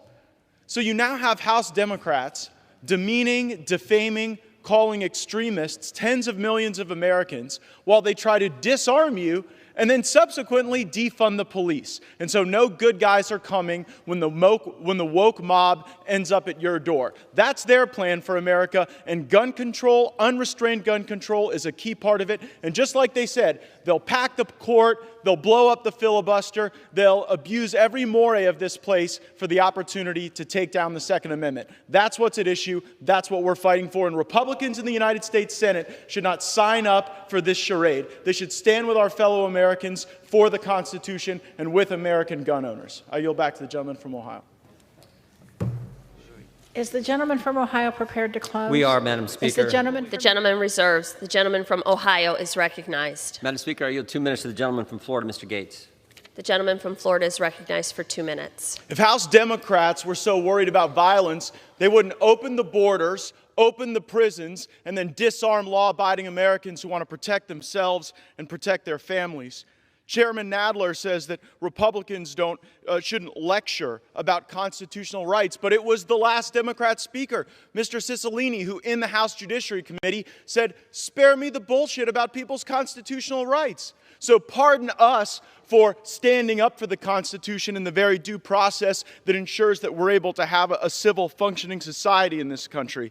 Speaker Pelosi asks the question, well, if you knew when the next act of violence would be, why wouldn't you want to stop it? What is this, the United States Congress or the plot for the movie Minority Report? The best you could ever hope to have in terms of warning is what we had in the Parkland case, where a neighbor saw Nicholas Cruz preparing for a school shooting, called the FBI, and because they were so focused on the bureaucracy, they didn't take action. And so that's why I'm against federalizing the regular police, and it's why I'm against federalizing the school police, because the more the FBI was involved, the more they botched the case, and maybe there were people dead who didn't need to be. These red flag laws violate our Second Amendment rights, our Fifth Amendment rights, and when they are done at the national level, they violate our 10th Amendment rights. And it is crazy that we are considering legislation to bribe the states to take rights away from our fellow Americans. And it's nuts that Republicans in the Senate, the very Republicans who say they're the classic liberty-minded conservatives, they're now working with Democrats on this very endeavor to federalize the school police and to engage in this bribery for the sake of deprivation of rights. Let me give you this warning, my friends. It is no victory, as Mr. Carbajal said, that in my beloved Florida, we've used red flag laws 8,000 times. There weren't 8,000 school shooters we stopped, probably not even 8,000 criminals. What we do see is that these red flag laws are used in divorce proceedings. They're used in every type of dispute, and it shouldn't be a cudgel that way. We'll stand up for the rights, and it's no bullshit that we will. Members are reminded not to use profanity on the floor of the House of Representatives. Reserve. The gentleman reserves. Well done. Gentlemen, and I recognize the gentleman from Florida, Mr. Gaetz, and he'll be followed by Mr. Moore, and in the hall, Ms. Bobert. Joe Manchin for being a stopgap against what would have otherwise been catastrophic spending. I believe if you are in the role you should be in right now, serving on the Federal Reserve, you could be one of those stopgaps to stop the Fed from continuing to blow calls and make bad decisions. What's the right path going forward with the Fed to deal with the inflationary conditions? Because I noticed that wasn't in your 4-point plan. Well, that's a great question. I want to just make one side point, if I may, about what you were just talking about. You're the United States, you're members of the United States Congress. What you just said about this SEC rule is absolutely true. You make the laws. You make the laws. These people at the SEC do not make the laws. I hope when you take the majority, you start making the laws and start rescinding these crazy rules that are made by nobody elected these people. I mean, it's just outrageous. This is an unconstitutional fourth branch of government. You are the legislative branch. So take your responsibility. I mean, I'm talking about Congress in general. Take your legislative responsibility seriously. Since you're not a philosopher, okay, sorry. I mean, I had to get it off my chest. You can tell what was your question? My question is, what should the Fed be doing? I'm just going to make one quick comment on it. The Fed has been way, way behind on the curve. I'm amazed that a Federal Reserve chairman who allowed our inflation rate to go up to 9% was just reappointed with an 80-20 vote. I mean, that's shocking to me. I mean, if an NFL team goes 2-14, you don't rehire the coach for another 4 years. I'll just say one quick thing on this. I think that the appropriate thing for the Fed to do right now, because obviously they have to pull out some of these trillions of dollars of spending, I want to see the Fed reduce its balance sheet. The Fed balance sheet is now $8 trillion. Rather than raising interest rates, because the mortgage rate has gone from 3 to 6% in 15 months. Why don't they sell off these assets? That would pull inflation down without raising interest rates. Colorado Governor Jared Polis gave an interview on Friday in which he offered President Biden some advice on inflation. He said the best thing the country could do to reduce inflation is to revive the failed Obama attempted policy of amnesty for the parents of children who have birthright citizenship. I think it's deferred action for the parents of American children. Is a mass amnesty program for millions and millions of Americans a reasonable first step to reduce inflation? No, I'm not in favor of that, but I do think we do need more immigrant workers in this country, no question about it. We need more people who are willing to work. One of the mistakes that you all made in Congress, again, I'm talking about Congress in general, was the massive increase in welfare. We have eviscerated. I was here in 1995 when Republicans took over Congress, and we passed 3 times welfare reform, work requirements for welfare. We said, we're going to have a safety net, but we're going to require people to work for it. Bill Clinton vetoed that bill twice. The third time, to his credit, he signed that bill. That was one of the most successful social welfare changes of the last 50 years, welfare reform. virtually every single element of welfare reform has been eviscerated by Obama and by Biden. I hope, again, when you all take over in January, that you reinstate work requirements for welfare. When President Biden was in Long Beach recently, he described inflation as the Putin tax. As the what? The Putin tax. Is that a fair characterization? No, 80% of the increase in inflation happened before Putin invaded. Now, yes, it is true that Putin's invasion of Russia, and the reduction in oil supply has increased inflation, but I would say 75 to 80% of this is a result of Biden policies. And particularly the printing of money and the massive spending, right? I mean, if we get control over the House, we will not have unified control over the government. Joe Biden will be president. Is the best thing we can do to stop this flow of reckless, unending spending? Is there anything more important we can do than just shutting off the spigot? Well, there's also, look, you have to cut spending, no question about it. And by the way, the people, I talk to people all over the country. They realize that Biden is spending way too much money, but there is a skepticism that when Republicans take over, that you'll do something about that problem. As Rand Paul it's a healthy says, skepticism. when frankly. Democrats are in charge, the Republicans are the conservative party, and when Republicans are in charge, there is no conservative party. So let's hope we are able to defy that history. I yield back. And Thank you, Mr. Chairman. My amendment simply directs the Secretary of Defense to provide a report to this committee about the Defense Innovation Unit's efforts to extend their outreach to communities that they don't already have a presence in, including economically disadvantaged communities. This is simply following up on language that was included in the final fiscal year 2022 NDAA that was agreed upon by both parties. It's a very simple amendment that asks for an update on the DIU's efforts to expand beyond cities and regions like Boston, Austin, and Silicon Valley. Communities like my own, and I would be willing to bet many communities here that are represented here by members of this committee, have tremendous talent and innovation. And many times the DIU overlooks communities like that. And so this simply is following up on something that we agreed on, again, in a bipartisan manner. I understand Mr. Gaetz wanted this removed from the en bloc. I asked Mr. Gaetz if I could answer any questions about it. I'm happy to answer, but this is basically something that is pretty simple, but happy Will the gentlelady to address. yield? I will yield. What is an economically disadvantaged community? I can describe my own community where there are high rates of poverty and people who generally have been locked out of opportunity if they don't live in wealthier communities like Austin, communities in Silicon Valley. So in my community, as an example, El Paso, we have the University of Texas at El Paso where we produce PhDs, engineers, lots of great innovative talent, and frequently the DIU with its resources concentrates those resources in communities that have more of a capacity to attract investments like those that come with the DIU. So this we've already. Will the gentlelady yield for another question? No, let me, if you don't mind, I just want to finish my thought. So we already agreed that this would happen in the last NDAA. This simply asks that the committee receive a report.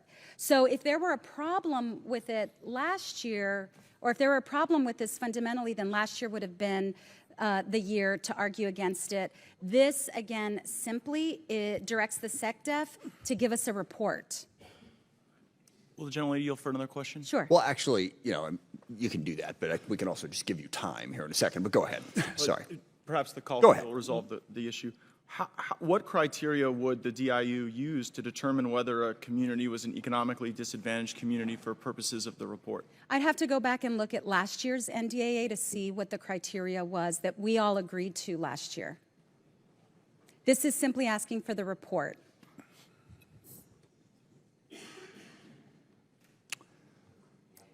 Modest due to himself, so I seek unanimous consent to enter into the record Woke Warriors in National Review by Mike Gallagher, How DEI Threatens the DOD. Without objection. Thank you, Mr. Chairman. This is the double down on wokeness in the military, but it extends the wokeness in the military to a mandate on the private sector that supports the mission. You know, I called a Democrat in my district who's in the defense business this morning and is in the RDT&E space, and I asked him, so at your company, what did you guys do for Pride Month? And he laughed at me and said, we're in the munitions and missiles testing business. We just focus on our mission. And I said, well, you better be ready to answer what you did for Pride Month, what's your plan for, you know, minority board members by 2050 at a certain percentage or ratio. And it's just craziness, whether it's in our military or in the private sector. I say this to my Democrat colleagues. This will be the amendment that I see in the package that we will consider today that will drive Republicans off of this bill. And you know you need Republicans to pass this bill on the floor. You may need a few to pass it in this committee. And if this is in there, I'm telling you, it's going to be like the red flag laws last year. It will make it incredibly difficult to do the otherwise fantastic work that so many of us have contributed to this legislative product. And I say this to my Republican colleagues. This is precisely the type of amendment that should drive you off this bill. It really is. If this becomes law, we are waving the white flag of surrender on these issues. And I don't want to have to explain to our colleagues on the floor how we let something like this get into a legislative bill on the floor of the House of Representatives. We should not do it. We should stand strong against this. And there are so many good things we can do without trying to mandate wokeism to defense contractors of all size. I yield back. Perhaps this is where the amendments I'm speaking for might be viewed a little differently. I would like to also speak in favor of amendment number 2, which I have offered. This is a sense of Congress regarding extremism in the military. I got a tremendous amount of firsthand feedback from service members in my district and frankly around the country that the stand down over extremism created more division in the ranks. I heard from people who talked about the necessity of cohesion and unity and similar experience in military training to achieve the highest level of capability and effectiveness. And the stand down over extremism has created some really lasting schisms, even within units, where our service members are starting to think about racial identity before they think about common purpose. The good news is that following that stand down, on April 5th, 2022, Secretary of Defense Austin said, and I'm quoting directly, that 99% of our people are doing the right thing every day. And also on May 12th, 2022, House Armed Services Chairman Adam Smith said that really this isn't something that white supremacy in the ranks isn't something that anyone should obsess over, essentially. And so I would ask that amendment number 2 be adopted so that our military does not have to go through these types of divisive political performances and everyone's able to get back to the mission that we all know is so important. Mr. Chairman, I'd also like to speak in favor of amendment number 8, which I have offered along with my colleagues, Mr. Jackson of Texas, Mr. Johnson of Louisiana, Dr. Desjardins of Tennessee, Mr. Roy, Ms. Hartzler, and Mr. Posey. And this amendment deals with changes to assignment location and to basing based on disagreement with state law. I'm very concerned that we now have a military that believes that where our service members ought to be assigned is based on whether or not the DOD agrees with the politics of that state. And I hold that view based on the articulation of the Army's policy in a military.com publication where it says, quote, the policy would ostensibly sanction soldiers to declare that certain states are too racist, too homophobic, too sexist, or otherwise discriminatory to be able to live there safely and comfortably.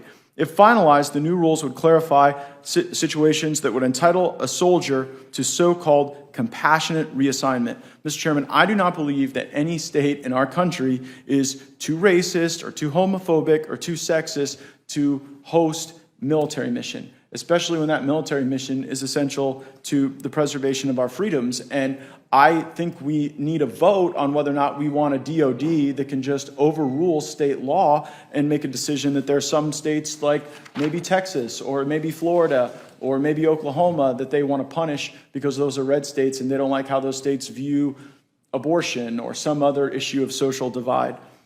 There's also Mr. Chairman, I'd seek unanimous consent to enter that into the record. Without objection. And, Mr. Chairman, the Air Force's position on the matter was similarly stated by Undersecretary of the Air Force Gina Ortiz. She said, quote, "We are closely tracking state laws and legislation to ensure we prepare for and mitigate effects to our airmen, guardians, and their families." I do not know what that means to mitigate effects, but the Undersecretary goes on to say that it deals with what bases that those service members might be assigned to. So that's amendment number 8 that I've offered that I would ask the committee to allow the members of the House to vote Maybe on. someone should have sent an active shooter alert to the police in Uvalde. Oh, wait, they had the alert. They were in a school building with an active shooter and didn't take action. You know, America is at her best when she encourages her citizens to have safe, responsible gun ownership. But under Democrats, instead, we have a government that instead wants to stigmatize and scare people about guns. Imagine you're at a concert with 5,000 people and everyone gets an alert on their phone, active shooter, because 6 blocks away there was a gunfire that went off, maybe an accident, maybe a tragedy. Would that make the circumstance safer? Of course not. It would lead to stampede, tragedy, hysteria, mistake, perhaps even more death. This bill is like yelling fire in a movie theater, except the fire is in another movie theater across the street. The bill makes no mention of distance requirements. We'll be notified of any active shootings within a mile, 5 miles, 10 miles. What is an active shooter? A drive-by in an inner city? A spousal murder in the suburbs? If you live in or near Democrat-run cities, it sounds like your phone will likely be buzzing off the hook. Some of our cities have shootings every day where multiple people are injured, and often this happens in the jurisdictions with the most intense and liberty-depriving gun control. The bill states that an active shooter is defined as an individual, quote, "determined to pose an active, imminent threat to the people in a populated area." That sounds like a sizable amount of the people walking around the south side of Chicago every day. Who's making this determination? Is it in a millisecond? By the time the alerts go out, it may be far too late to do any good. This bill is useless and foolish. Working on police response times is, of course, a worthy goal for the states where the Constitution resides the police power. But alerting thousands of people to what may or may not have happened 30 minutes ago or 30 blocks away is, in fact, dangerous. And so one has to ask, what is the true purpose of this bill? Why do the Democrats want to use the power of government to bombard your cell phone with active shooter alerts 24 hours a day, 7 days a week? It's because they want you to be afraid of the Second Amendment. It's because they want you to be afraid of responsible gun ownership. And they hope that if they program you and bombard you long enough, that you'll hate your own Second Amendment rights, or that you may tattle on your neighbor who is lawfully and rightfully exercising theirs. The American people should not fall for this. I yield back. I believe that we can have bipartisan agreement on legislation out of this committee that might be our hallmark achievement of this Congress. But I want to echo the point Mr. Issa made. It is not just the government that engages in these really terrifying data marketplaces. It's the Chinese Communist Party, Russia, big corporations. Chairman Goodlatte, does the Walt Disney Corporation engage in this terrifying data marketplace? I don't know the answer to that. But sure, they're lobbyists, right? I do work for them, but I don't know the answer to your question. So wait a second, you used to chair this committee. You come here and you tell us about all the harm in this data enterprise, but you don't know that, I mean, you're the Republican that the Disney Corporation hired because they have problems with the Republicans, and you didn't ever talk to them about this?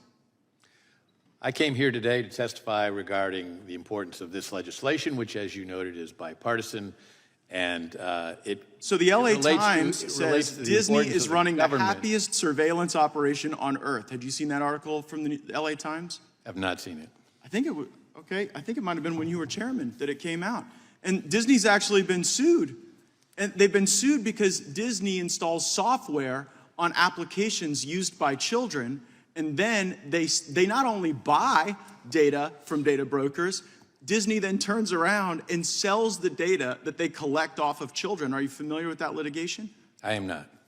And there's a Forbes article that came out while you were chairman of this committee, and it talks about the robots that Disney sends around its park to collect data on the people at the park to utilize.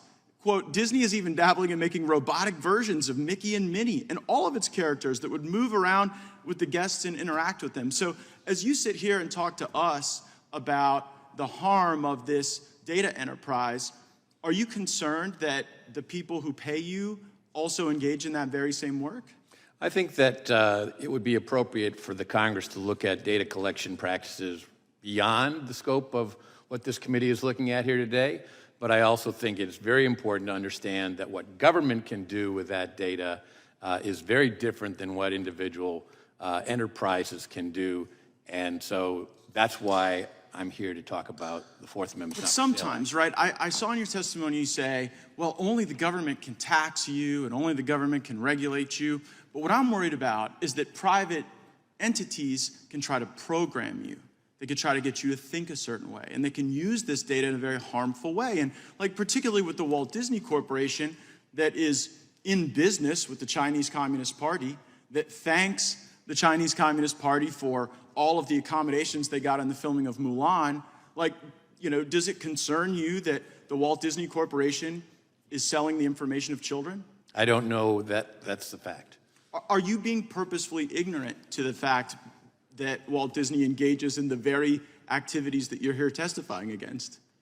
Well, I do not know the facts that you've stated, so I can't comment. Well, right, but are you purposely not learning them so that you can simultaneously take money from Disney to try to make them look less evil to Republicans and then advocate on behalf of other organizations before the Congress that critique the very work that Disney's doing? I'm here to advocate on behalf of people who are concerned about abuses of the Fourth Amendment. Chairman Goodlatte, do you remember a conversation you and I had when you led this committee at the Capitol Hill Club where you said the best way to be successful in the Judiciary Committee is to find interest groups that are opposed to one another and to tell both of them that you'll support their position so they'll both make donations to your campaigns? I definitely do not. You're under oath, Chairman. Conversation. I do not. No.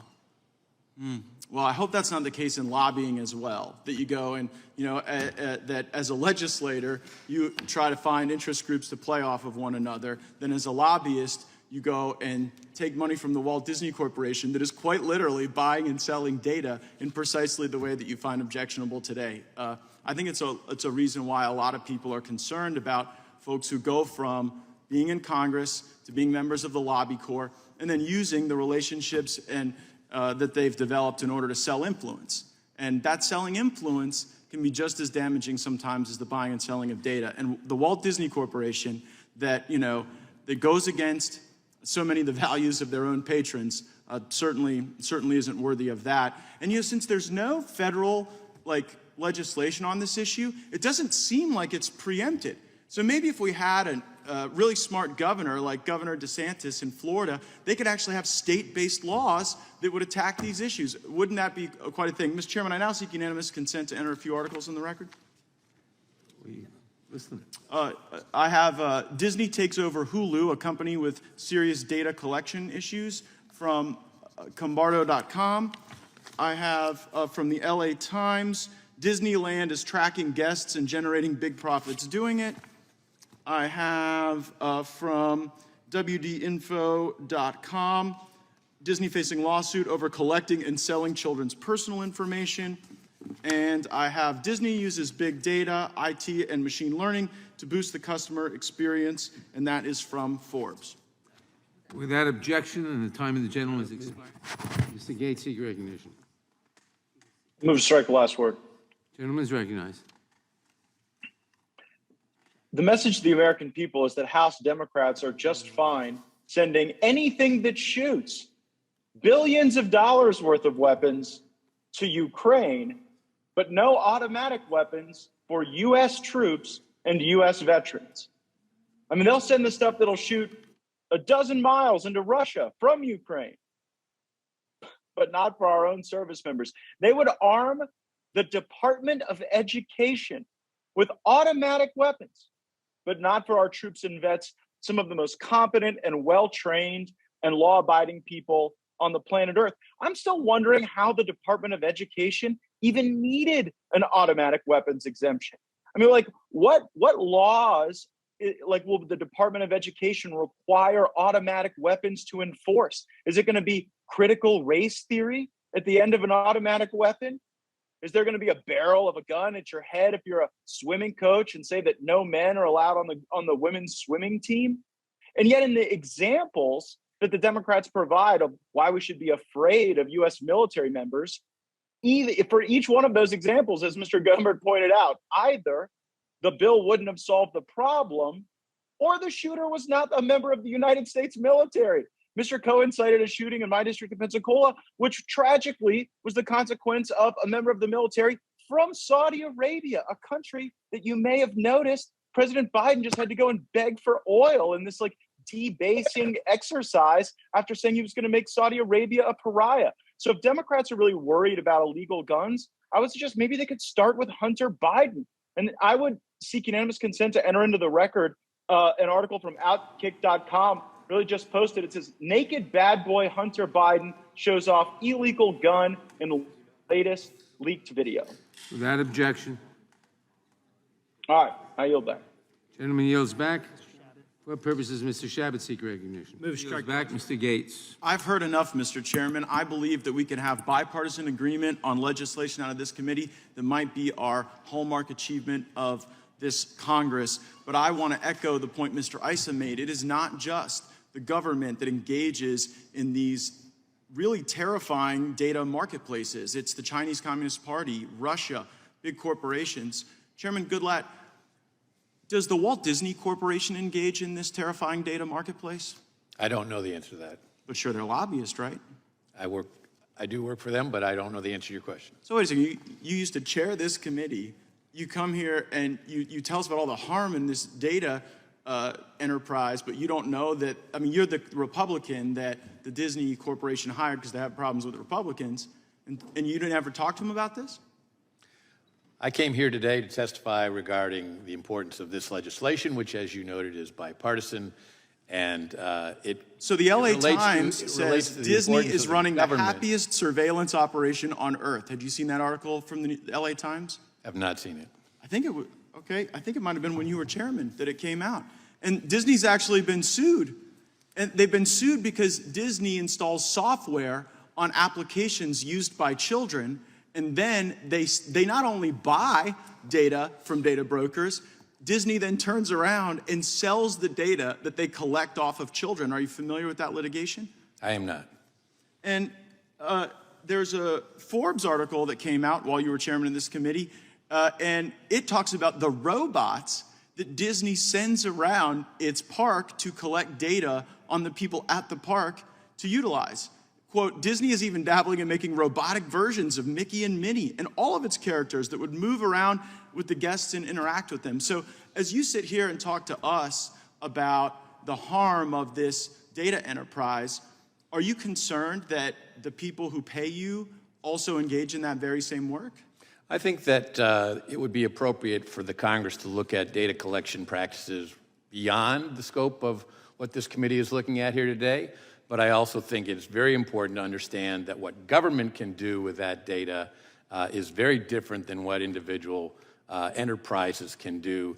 And so that's why I'm here to talk about the Fourth Amendment. But sometimes, right, I saw in your testimony you say, well, only the government can tax you and only the government can regulate you. But what I'm worried about is that private entities can try to program you. They could try to get you to think a certain way, and they can use this data in a very harmful way. And particularly with the Walt Disney Corporation that is in business with the Chinese Communist Party, that thanks the Chinese Communist Party for all of the accommodations they got in the filming of Mulan. Does it concern you that the Walt Disney Corporation is selling the information of children? I don't know that that's the fact. Are you being purposefully ignorant to the fact that Walt Disney engages in the very activities that you're here testifying against? Well, I do not know the facts that you've stated, so I can't comment. Well, right, but are you purposely not learning them so that you can simultaneously take money from Disney to try to make them look less evil to Republicans and then advocate on behalf of other organizations before the Congress that critique the very work that Disney's doing? I'm here to advocate on behalf of people who are concerned about abuses of the Fourth Amendment. Chairman Goodlatte, do you remember a conversation you and I had when you led this committee at the Capitol Hill Club where you said the best way to be successful in the Judiciary Committee is to find interest groups that are opposed to one another and to tell both of them that you'll support their positions so they'll both make donations to your campaigns? I definitely do not. You're under oath, Chairman. Conversation. I do not. No. Well, I hope that's not the case in lobbying as well, that you go and, that as a legislator, you try to find interest groups to play off of one another. Then as a lobbyist, you go and take money from the Walt Disney Corporation that is quite literally buying and selling data in precisely the way that you find objectionable today. I think it's a reason why a lot of people are concerned about folks who go from being in Congress to being members of the lobby corps and then using the relationships and that they've developed in order to sell influence. And that selling influence can be just as damaging sometimes as the buying and selling of data. And the Walt Disney Corporation that, that goes against so many of the values of their own patrons certainly isn't worthy of that. And, since there's no federal, legislation on this issue, it doesn't seem like it's preempted. So maybe if we had a really smart governor like Governor DeSantis in Florida, they could actually have state-based laws that would attack these issues. Wouldn't that be quite a thing? Mr. Chairman, I now seek unanimous consent to enter a few articles in the record. Listen. I have Disney takes over Hulu, a company with serious data collection issues, from Combardo.com. I have from the LA Times, Disneyland is tracking guests and generating big profits doing it. I have from WDinfo.com, Disney facing lawsuit over collecting and selling children's personal information. And I have Disney uses big data, IT, and machine learning to boost the customer experience, and that is from Forbes. Without objection, and the time of the gentleman is expired. I am a Florida man. I'm an America First fighter, and I am proud to be Nancy Pelosi's worst nightmare in the United States House of Representatives. Being a woke-topian in America today just looks exhausting. You have to be aggrieved and insulted by everything. Someone forwards the wrong joke. You have to grab your pearls. Someone says something that's politically incorrect, which I have occasion to do. They got to throw you in Twitter jail, put you in the Facebook gulag. Well, you know what? We are proud to stand here as patriotic Americans. This is the greatest country on earth, and we will never let a socialist politician or a spoiled celebrity or athlete ever tell us something different.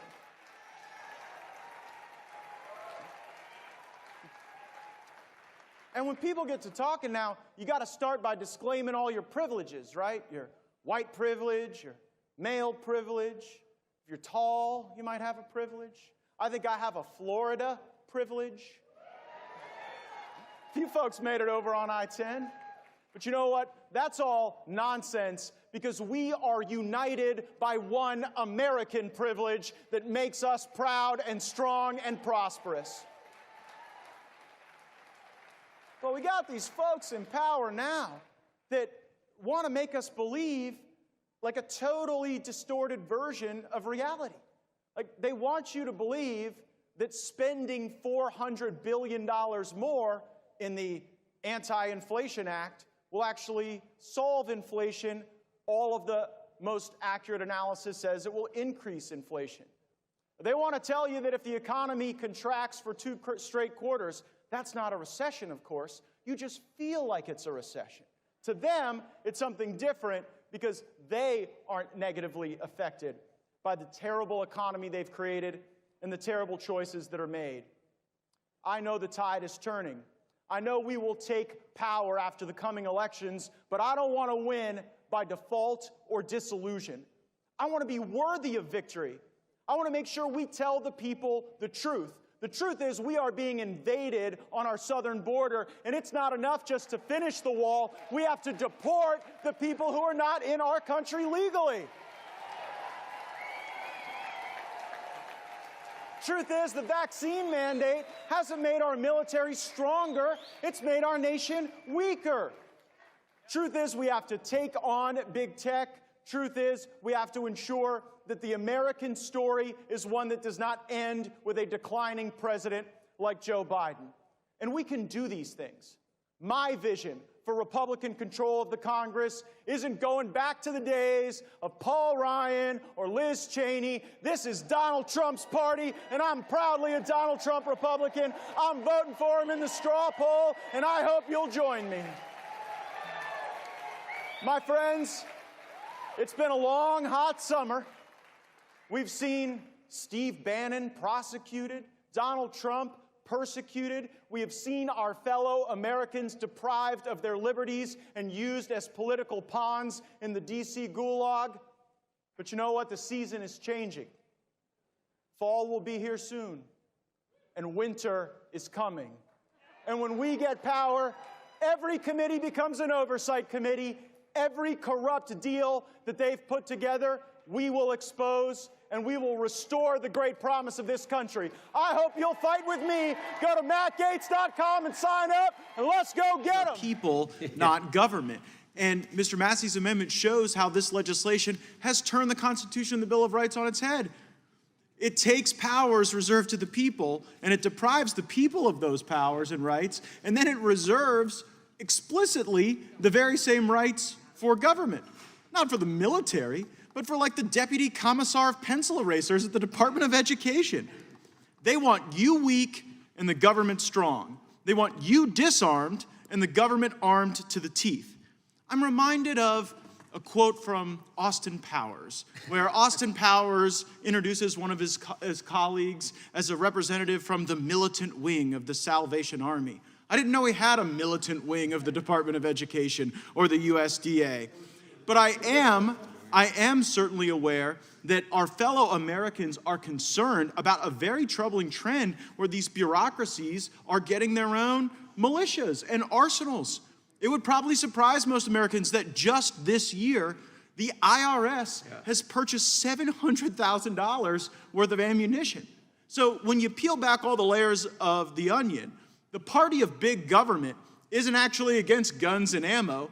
They're just against you having them because they want a citizenry that is repressed and dominated and ultimately subjected. And by the way, our founders were so brilliant, they knew this would happen.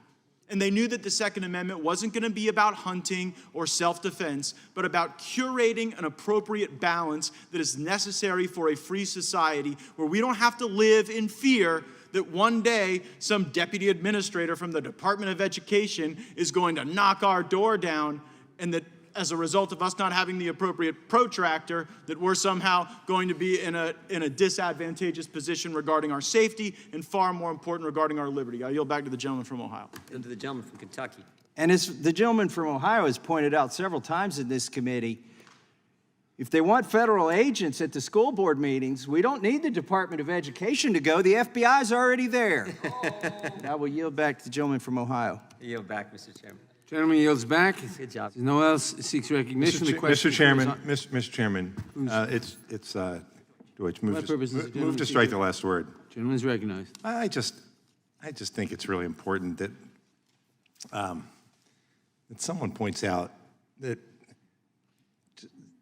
how offensive it is to be told that in mocking tones that we should be talking about living in fear of pencil pushers, or however it is that Mr. Gaetz just described that.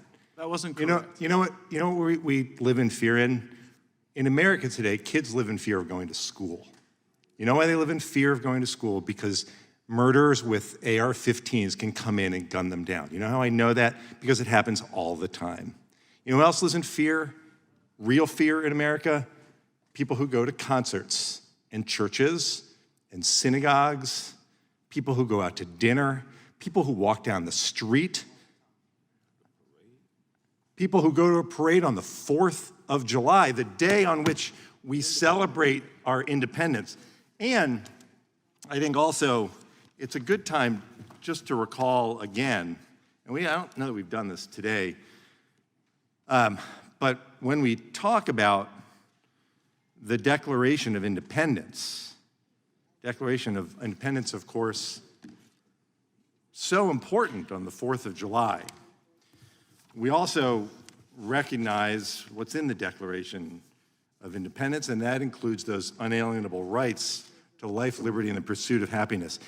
I don't know anyone's pointed out today that unalienable, I think it's important to be clear, unalienable means unable to be taken away from or given away by the possessor. Unable to be taken away. The right to life, liberty, and the pursuit of happiness is an unalienable right that no one should take away. If we have any obligation as the United States Congress, it is to work to ensure that those unalienable rights are not taken away, as they have been time and time and time again by mass shooters with assault weapons, which is why we're here today. I just thought it was worth pointing that out. That's what people legitimately live in fear of all across our country every day of the year. I yield back. Gentleman yields back. For what purpose does Mr. Gaetz seek recognition? Move strike last word. Gentleman is recognized. So if people are in fear of their unalienable rights being taken away, we ought to encourage the restoration and vindication of those rights. If people are in fear in our churches and in synagogues, then this Congress should have the responsibility to abolish gun-free zones that make our schools soft targets. We should allow for sentinel programs like we have in the state of Florida, where I think 48 of our 67 counties have adopted measures to allow highly trained individuals to carry firearms into schools. And in fact, my colleague from Florida, from Broward County, his own county, has entered that very program. So the answer there wasn't taking guns away from law-abiding citizens. It was highlighting the opportunity to have a good guy with a gun in a position to be able to have fast response. I have a few other points to make, and then I'd be glad to. Also, I don't know that the argument that Mr. Deutsch makes is responsive to the Massey Amendment. If his argument is, well, we have to preserve the unalienable rights of life, please walk me through the scenario where the Department of Education and the Department of Agriculture being armed to the teeth is necessary to protect our rights. I tell you what, Mr. Deutsch, I'll yield to you for the sake of explaining to me how an armed Department of Education protects those important rights we all care about so much. Well, I appreciate your yielding time. The time that I asked for you to yield is for you to answer the question of whether the people who died in Parkland died because of a gun-free zone, whether the people who went to the parade in Highland Park on the 4th of July died because of gun-free zone, whether the people who went to Pulse, the people who went to a concert in Las Vegas, was it the gun-free zone that killed them, or was it the assault weapon? Your own school board believes that getting rid of that entity as a gun-free zone and allowing people that have guns to have there would be helpful. You can't answer No, that is the answer. And by the way, it's not the answer I arrived at. It's the answer that in deep blue, Broward County, your own school board arose at. So you all get to Washington and you have this fervor to take people's guns away, but the reality is even in your own community, your arguments are being rejected. And you have no answer for the Massey Amendment, which would in turn, how about you claim time when it's on your side? But the Massey Amendment says we don't want the Department of Education to be able to have more arms than the people of our country, law-abiding gun owners, right? It worked in Uvalde, didn't it, Mr. Gaetz? Well, in Uvalde, what didn't work were the cops, Mr. Deutsch. It was the cops who didn't go to work and didn't respond to that. So you can offer the missives all you want, but when we actually wait and see the facts bear out and we see the way governments respond to them, we actually see these arguments being consistently rejected. I'll yield to you. The facts, Mr. Gaetz, the facts are that time and time and time again, people are gunned down by assault weapons. That's what the facts are. They're not gunned down by gun-free zones. I'll tell you what, Mr. Deutsch, a lot of people in Indiana that has ever weren't walked gunned into a down school and slaughtered school children. What of the very rifle that was used in Indiana to ensure that more people weren't gunned down, you would ban in this legislation. So that is an example that we don't have to look far in the past for. It's a recent example of the weapons you're trying to ban being used to save and preserve life. The argument keeps shifting because there is no good response, Mr. Gaetz, to this. I've given you the responses. You just don't like them. Your own county is responding by arming up teachers and volunteers. Mr. Gaetz, on a day, You take the time back. One at a time. On a day. I'll yield to Mr. Deutsch. On a day that the families of 17 loved ones sit in a Broward County courthouse, as they will do day after day after day, recounting what happened to their loved ones who were slaughtered by a shooter with an AR-15. The very idea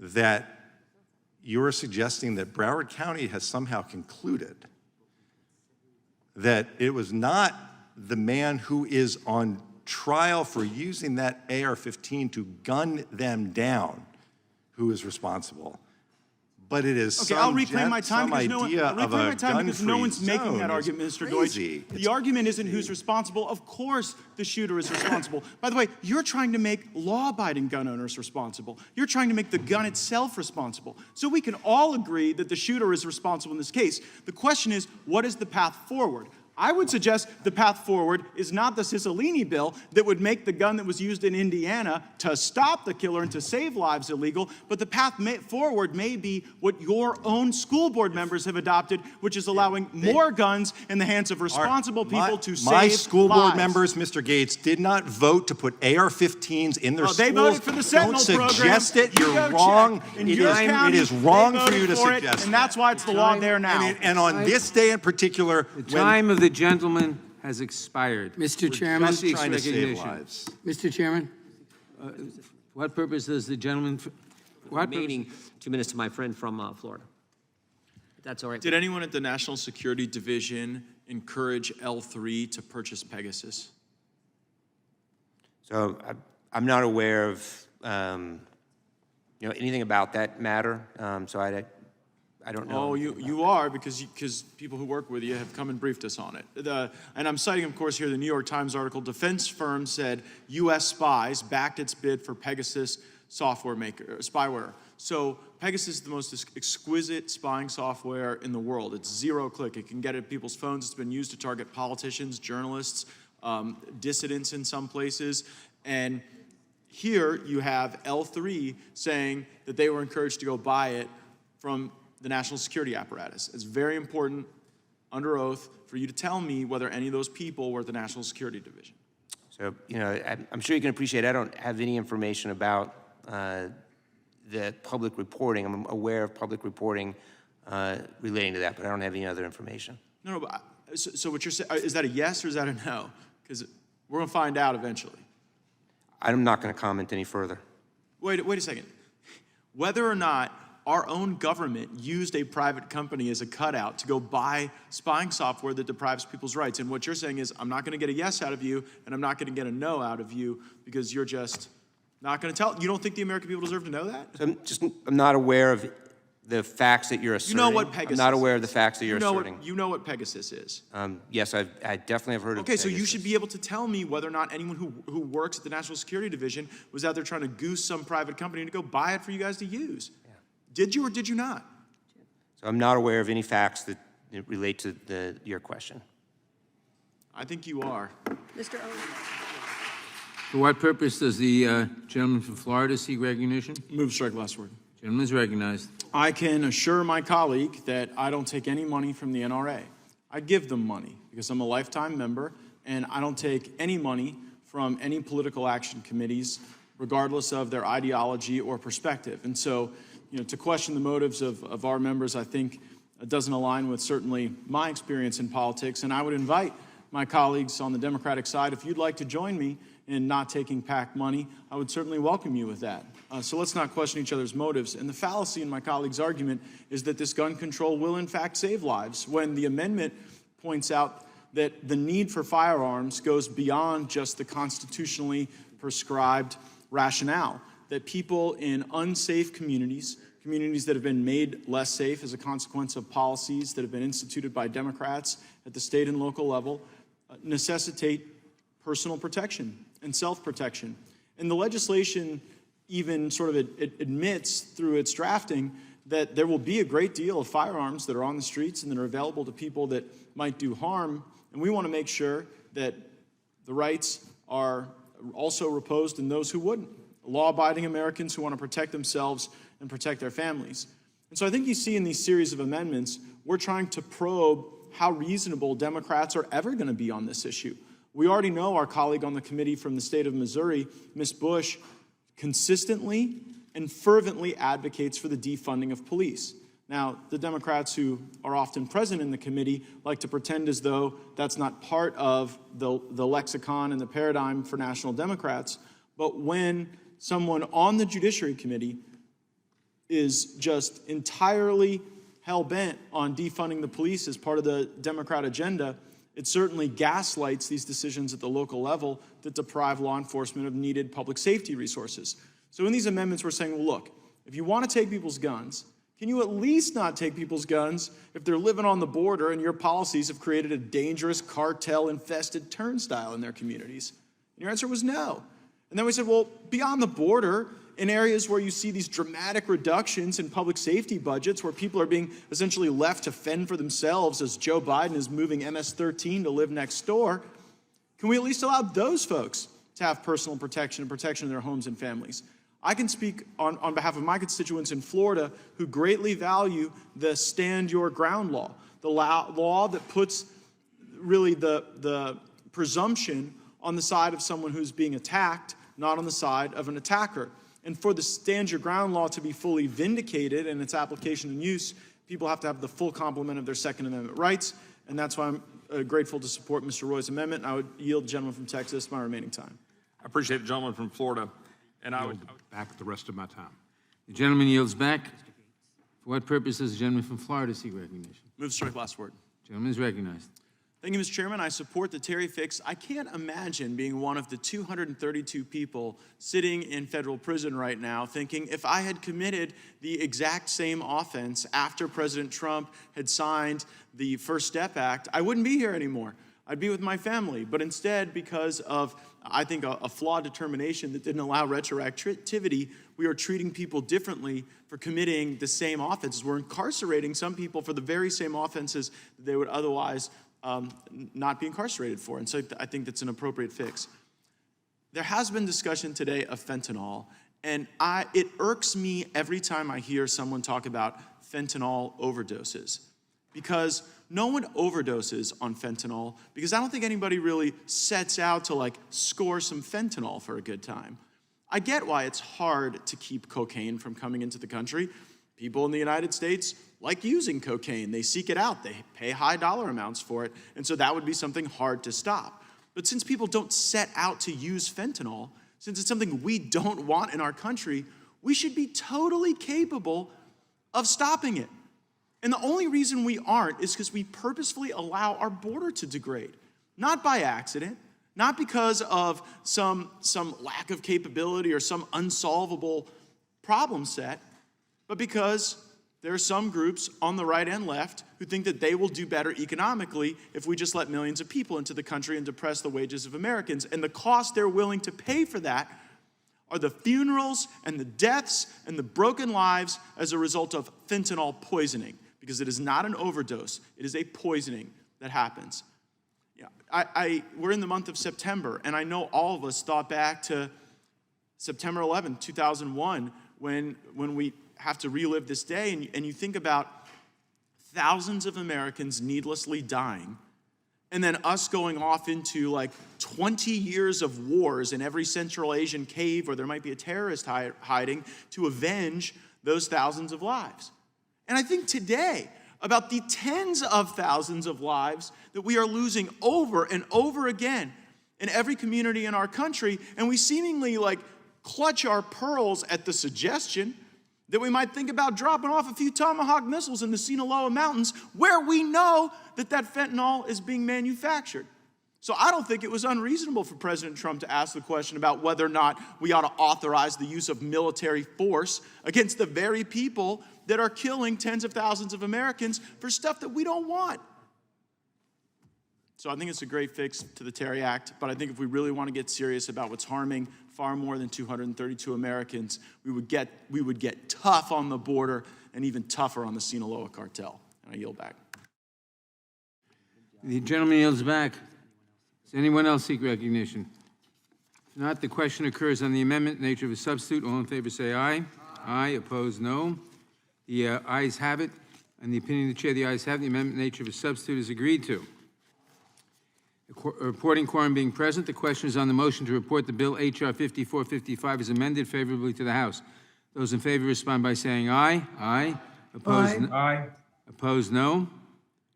The ayes have it. and the bill- Head spinning that House Democrats either want to defund the police, as Judiciary member Cori Bush does, or they want to federalize the police, as Judiciary Chairman Jerry Nadler does. And I'm against both. Here's why. In my community, the voters in one of the reddest counties in Florida voted to raise their own taxes to fund school resource officers. Protecting our schools was that important, and we understood that that was the responsibility of our community. And now, as places like Detroit, Chicago, almost every major metropolitan area in California defund their police as some virtue signal, as some way to sacrifice the safety of their constituents on the altar of wokeism, now they want my Florida constituents to subsidize the bad decisions that they make at the state and local level. Both constitutionally and practically, the police power is not a power of the federal government. It is a power of our state and local governments. And when we excessively entangle ourselves in that, we do to law enforcement what we shamefully did to education. In our schools all across this land, there was innovation, creativity, school projects, different ways to learn. And then the Republicans and Democrats joined with President Bush in passing the No Child Left Behind Act, and we got Common Core and this theory that we had to have every kid on the same page of the same book on the same day, and we lost what was so special about it. We don't want to do that now to law enforcement, but you see this entire package of legislation today is intended to do just that. They don't want to fund the police. They want to addict the police to the federal dollar. And that comes with a more efficient way to ensure centralized decision-making, not the localized decision-making that our Constitution promises and that it has offered great promise to this country for generations. So do not buy this theory that this legislation is intended to help law enforcement. The best thing we could do for law enforcement is get out of their way, have their back, and call out the politicians like those in Congress who keep trying to defund the police and devalue the commitment they make to our... that statement predates the report that suggested a cause of death based on science, not based on chronology.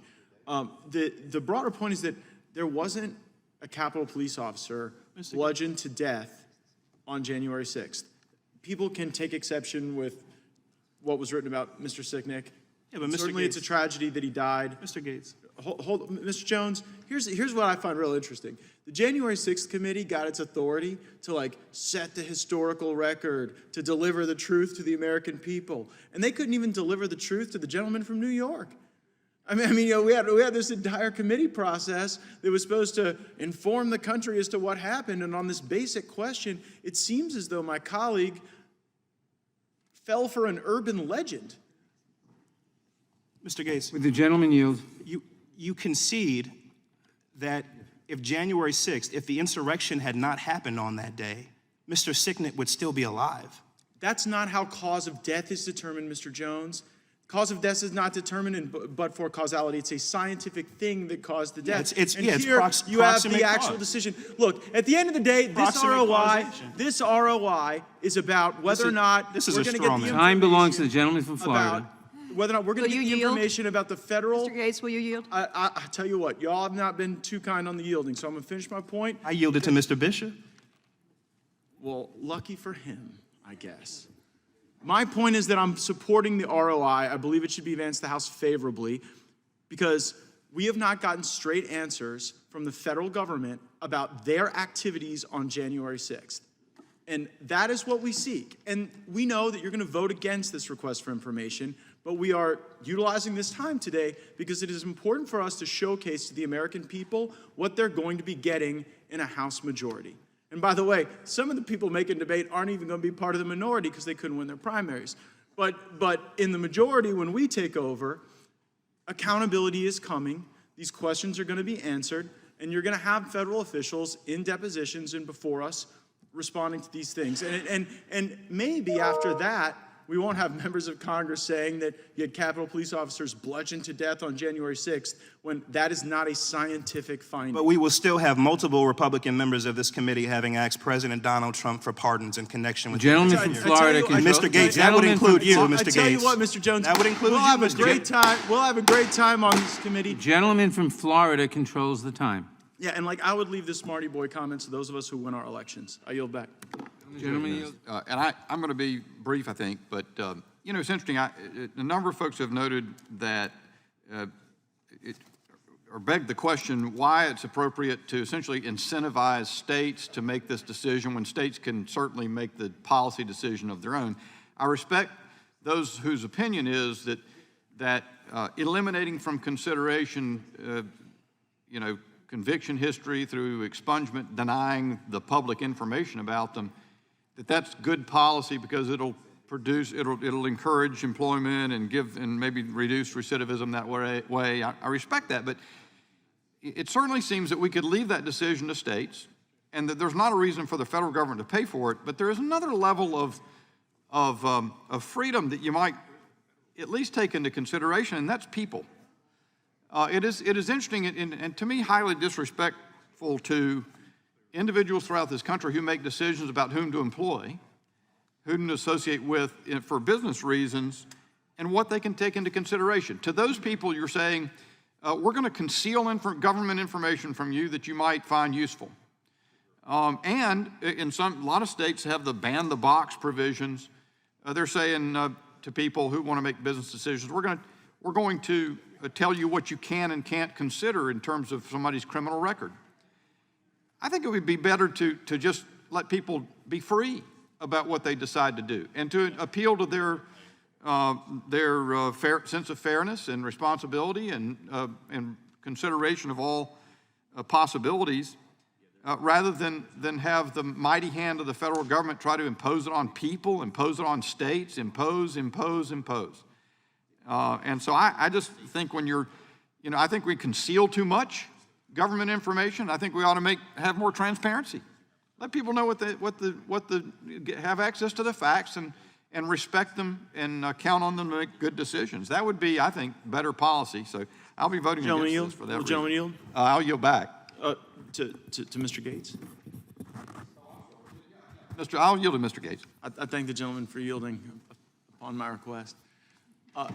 Prior to joining the Congress, I was the criminal justice chairman in the Florida House of Representatives, and we encountered a lot of legislative proposals regarding expungement, banning the box, and we were able to have the debates that Mr. Bishop just framed up in his remarks, and I believe fervently, having had that experience, that the best place for that debate is in the halls of our state legislatures, not in Congress. And I think that when we dangle federal money to get states to all kind of, do things that we command or that we're incentivizing, we're functionally federalizing that entire decision-making process. So while I have been supportive of clean slate provisions at the state level of various form and kind, I do think that doing it at the federal level is wrong, and I think that whether it's federal grants for local law enforcement, federal grants for criminal justice process issues, it all erodes our federalist system. It limits innovation and creativity at the state level, and it sort of imposes a monolithic view. And so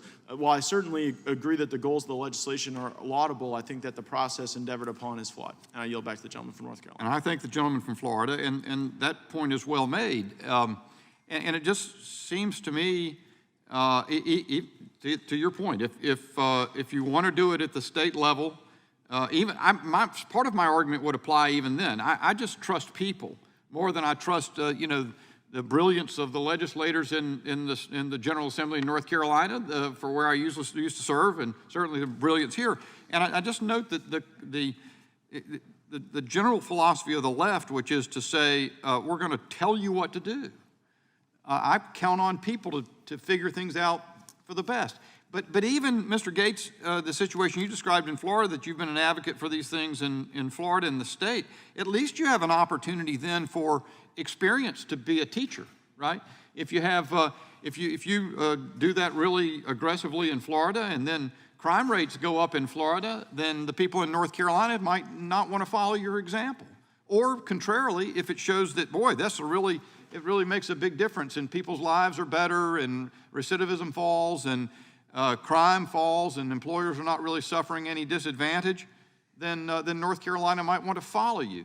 But when you do this and you put the heavy hand of the federal government, and the other thing liberals always act is if the money is unlimited. This money will be borrowed from China.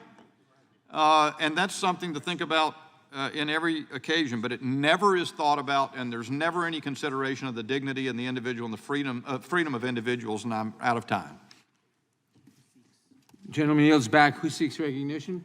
For what purposes does the gentleman from California seek recognition? Move to strike the last word. Gentleman is recognized. Mr. Chairman, I'd like to be for this, but I've got a couple of reasons that I won't be, and I just want to briefly go over them.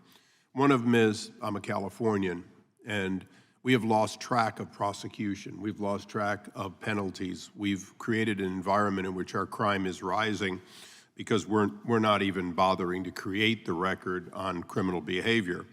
And so it seems to be an inappropriate time to fund California's ability to wipe away the past as quickly as possible, while in fact not holding people accountable. Being less parochial to my state, though, you know, the bill that would have been first and now will be second deals legitimately with what we do at the federal level, what our clean slate proposal will be, what our expungement will be. And I'm sad that we're taking this one first, because I think we should have taken the federal one first. We are a national federal committee. Our primary responsibility, and certainly the primary responsibility of taxes, money taken involuntarily from the various states, is not to send it back to the states in the way of inducement. What we spend at the federal level on people who have been convicted of federal crimes and how we deal with the database is our first responsibility. Oddly enough, the bill that will be considered next, as far as I can see, doesn't have a similar funding.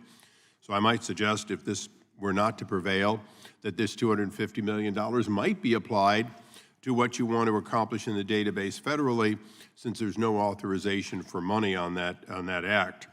But having said that, I also would like to be very, very personal for a moment. To a certain extent, we are mandating this expungement in the idea that things will disappear, which is no longer realistic. If anyone wants to look at my Wikipedia, I would hope they wouldn't if they want to be my friend, but if they want to look at my Wikipedia, they'll probably still see that when I was a teenager, I had an unregistered firearm, and I pled to it. Now, it was expunged a generation ago, actually before databases. It should never have been in a searchable database, but not only did it find its way into a searchable database, but it showed up in the LA Times in a hit piece. So guess what? It is forever going to be part of Wikipedia. I was 18. It was an unconstitutional conviction then, and it was still an unconstitutional. I defiantly believe I did nothing wrong, and that the law was wrong, not me. But having said that, let's be honest. You no longer can expunge and expect something to disappear. It isn't part of the reality of our environment today. If anyone here were to be picked up as, for example, the Speaker of the House's husband was, it is not disappearing no matter what the outcome of the case is. It will be there on the internet forever.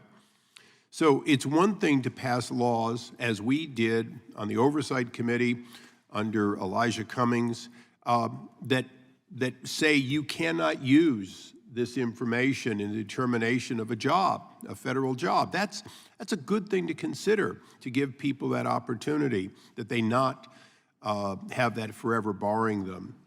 But it is unrealistic to believe that expunging databases is somehow going to change the ability to research and find it. It's going to be found. And if it isn't found when it needs to be found, it's even worse. So I will not be supporting a $250 million nice-to-have handed to the states so that they can have us pay for what is their responsibility. I will continue to support a sensible ability to have those who have done their time and need to get on with their lives and have sensible employment opportunities have them. And for that reason, I think I've explained why I'll be voting no, but I thank the chairman, and I yield back. Gentleman yields back. My friend from Florida, Gaetz. Thank you all for being here, and thank you, Chip. This is incredibly helpful and instructive. Though I'm a lawyer, not a scientist, I have great reverence for the scientific method. As I understand it, it requires constant research and hypothesizing, and then testing that hypothesis, and then interpreting and analyzing the data, not in a linear fashion, but continuously. And I'm increasingly concerned about conversations I've had with academicians, researchers, and physicians who fear as though engaging in that scientific method could result in them losing their license to practice medicine because medical boards have been very punitive against those who were engaging in what I just thought was science. I'm reticent to excessively use the powers of Congress to do most anything, but should Congress be thinking about legislation to limit the ability of some of these professional boards to constrain the scientific method by threatening their constituent members? Well, I'll take a shot at it. I'm not sure that Congress is the right vehicle. I'm hoping that the courts are the right vehicle for this. As a concerned citizen about even the politicization of courts, I'm not so sure that's going to pan out.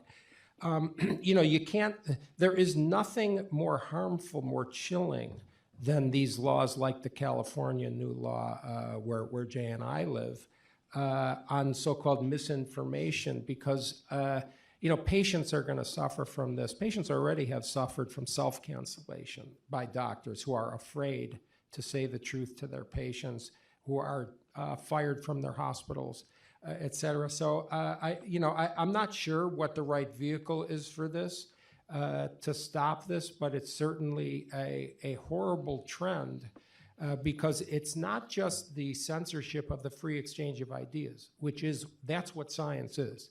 It's also that there's been denial of fact. There's been complete denial of fact. That's extreme and something I don't think we've ever seen in this country. So I think there are other ways to make these people accountable, including the fact that they depend on federal funding.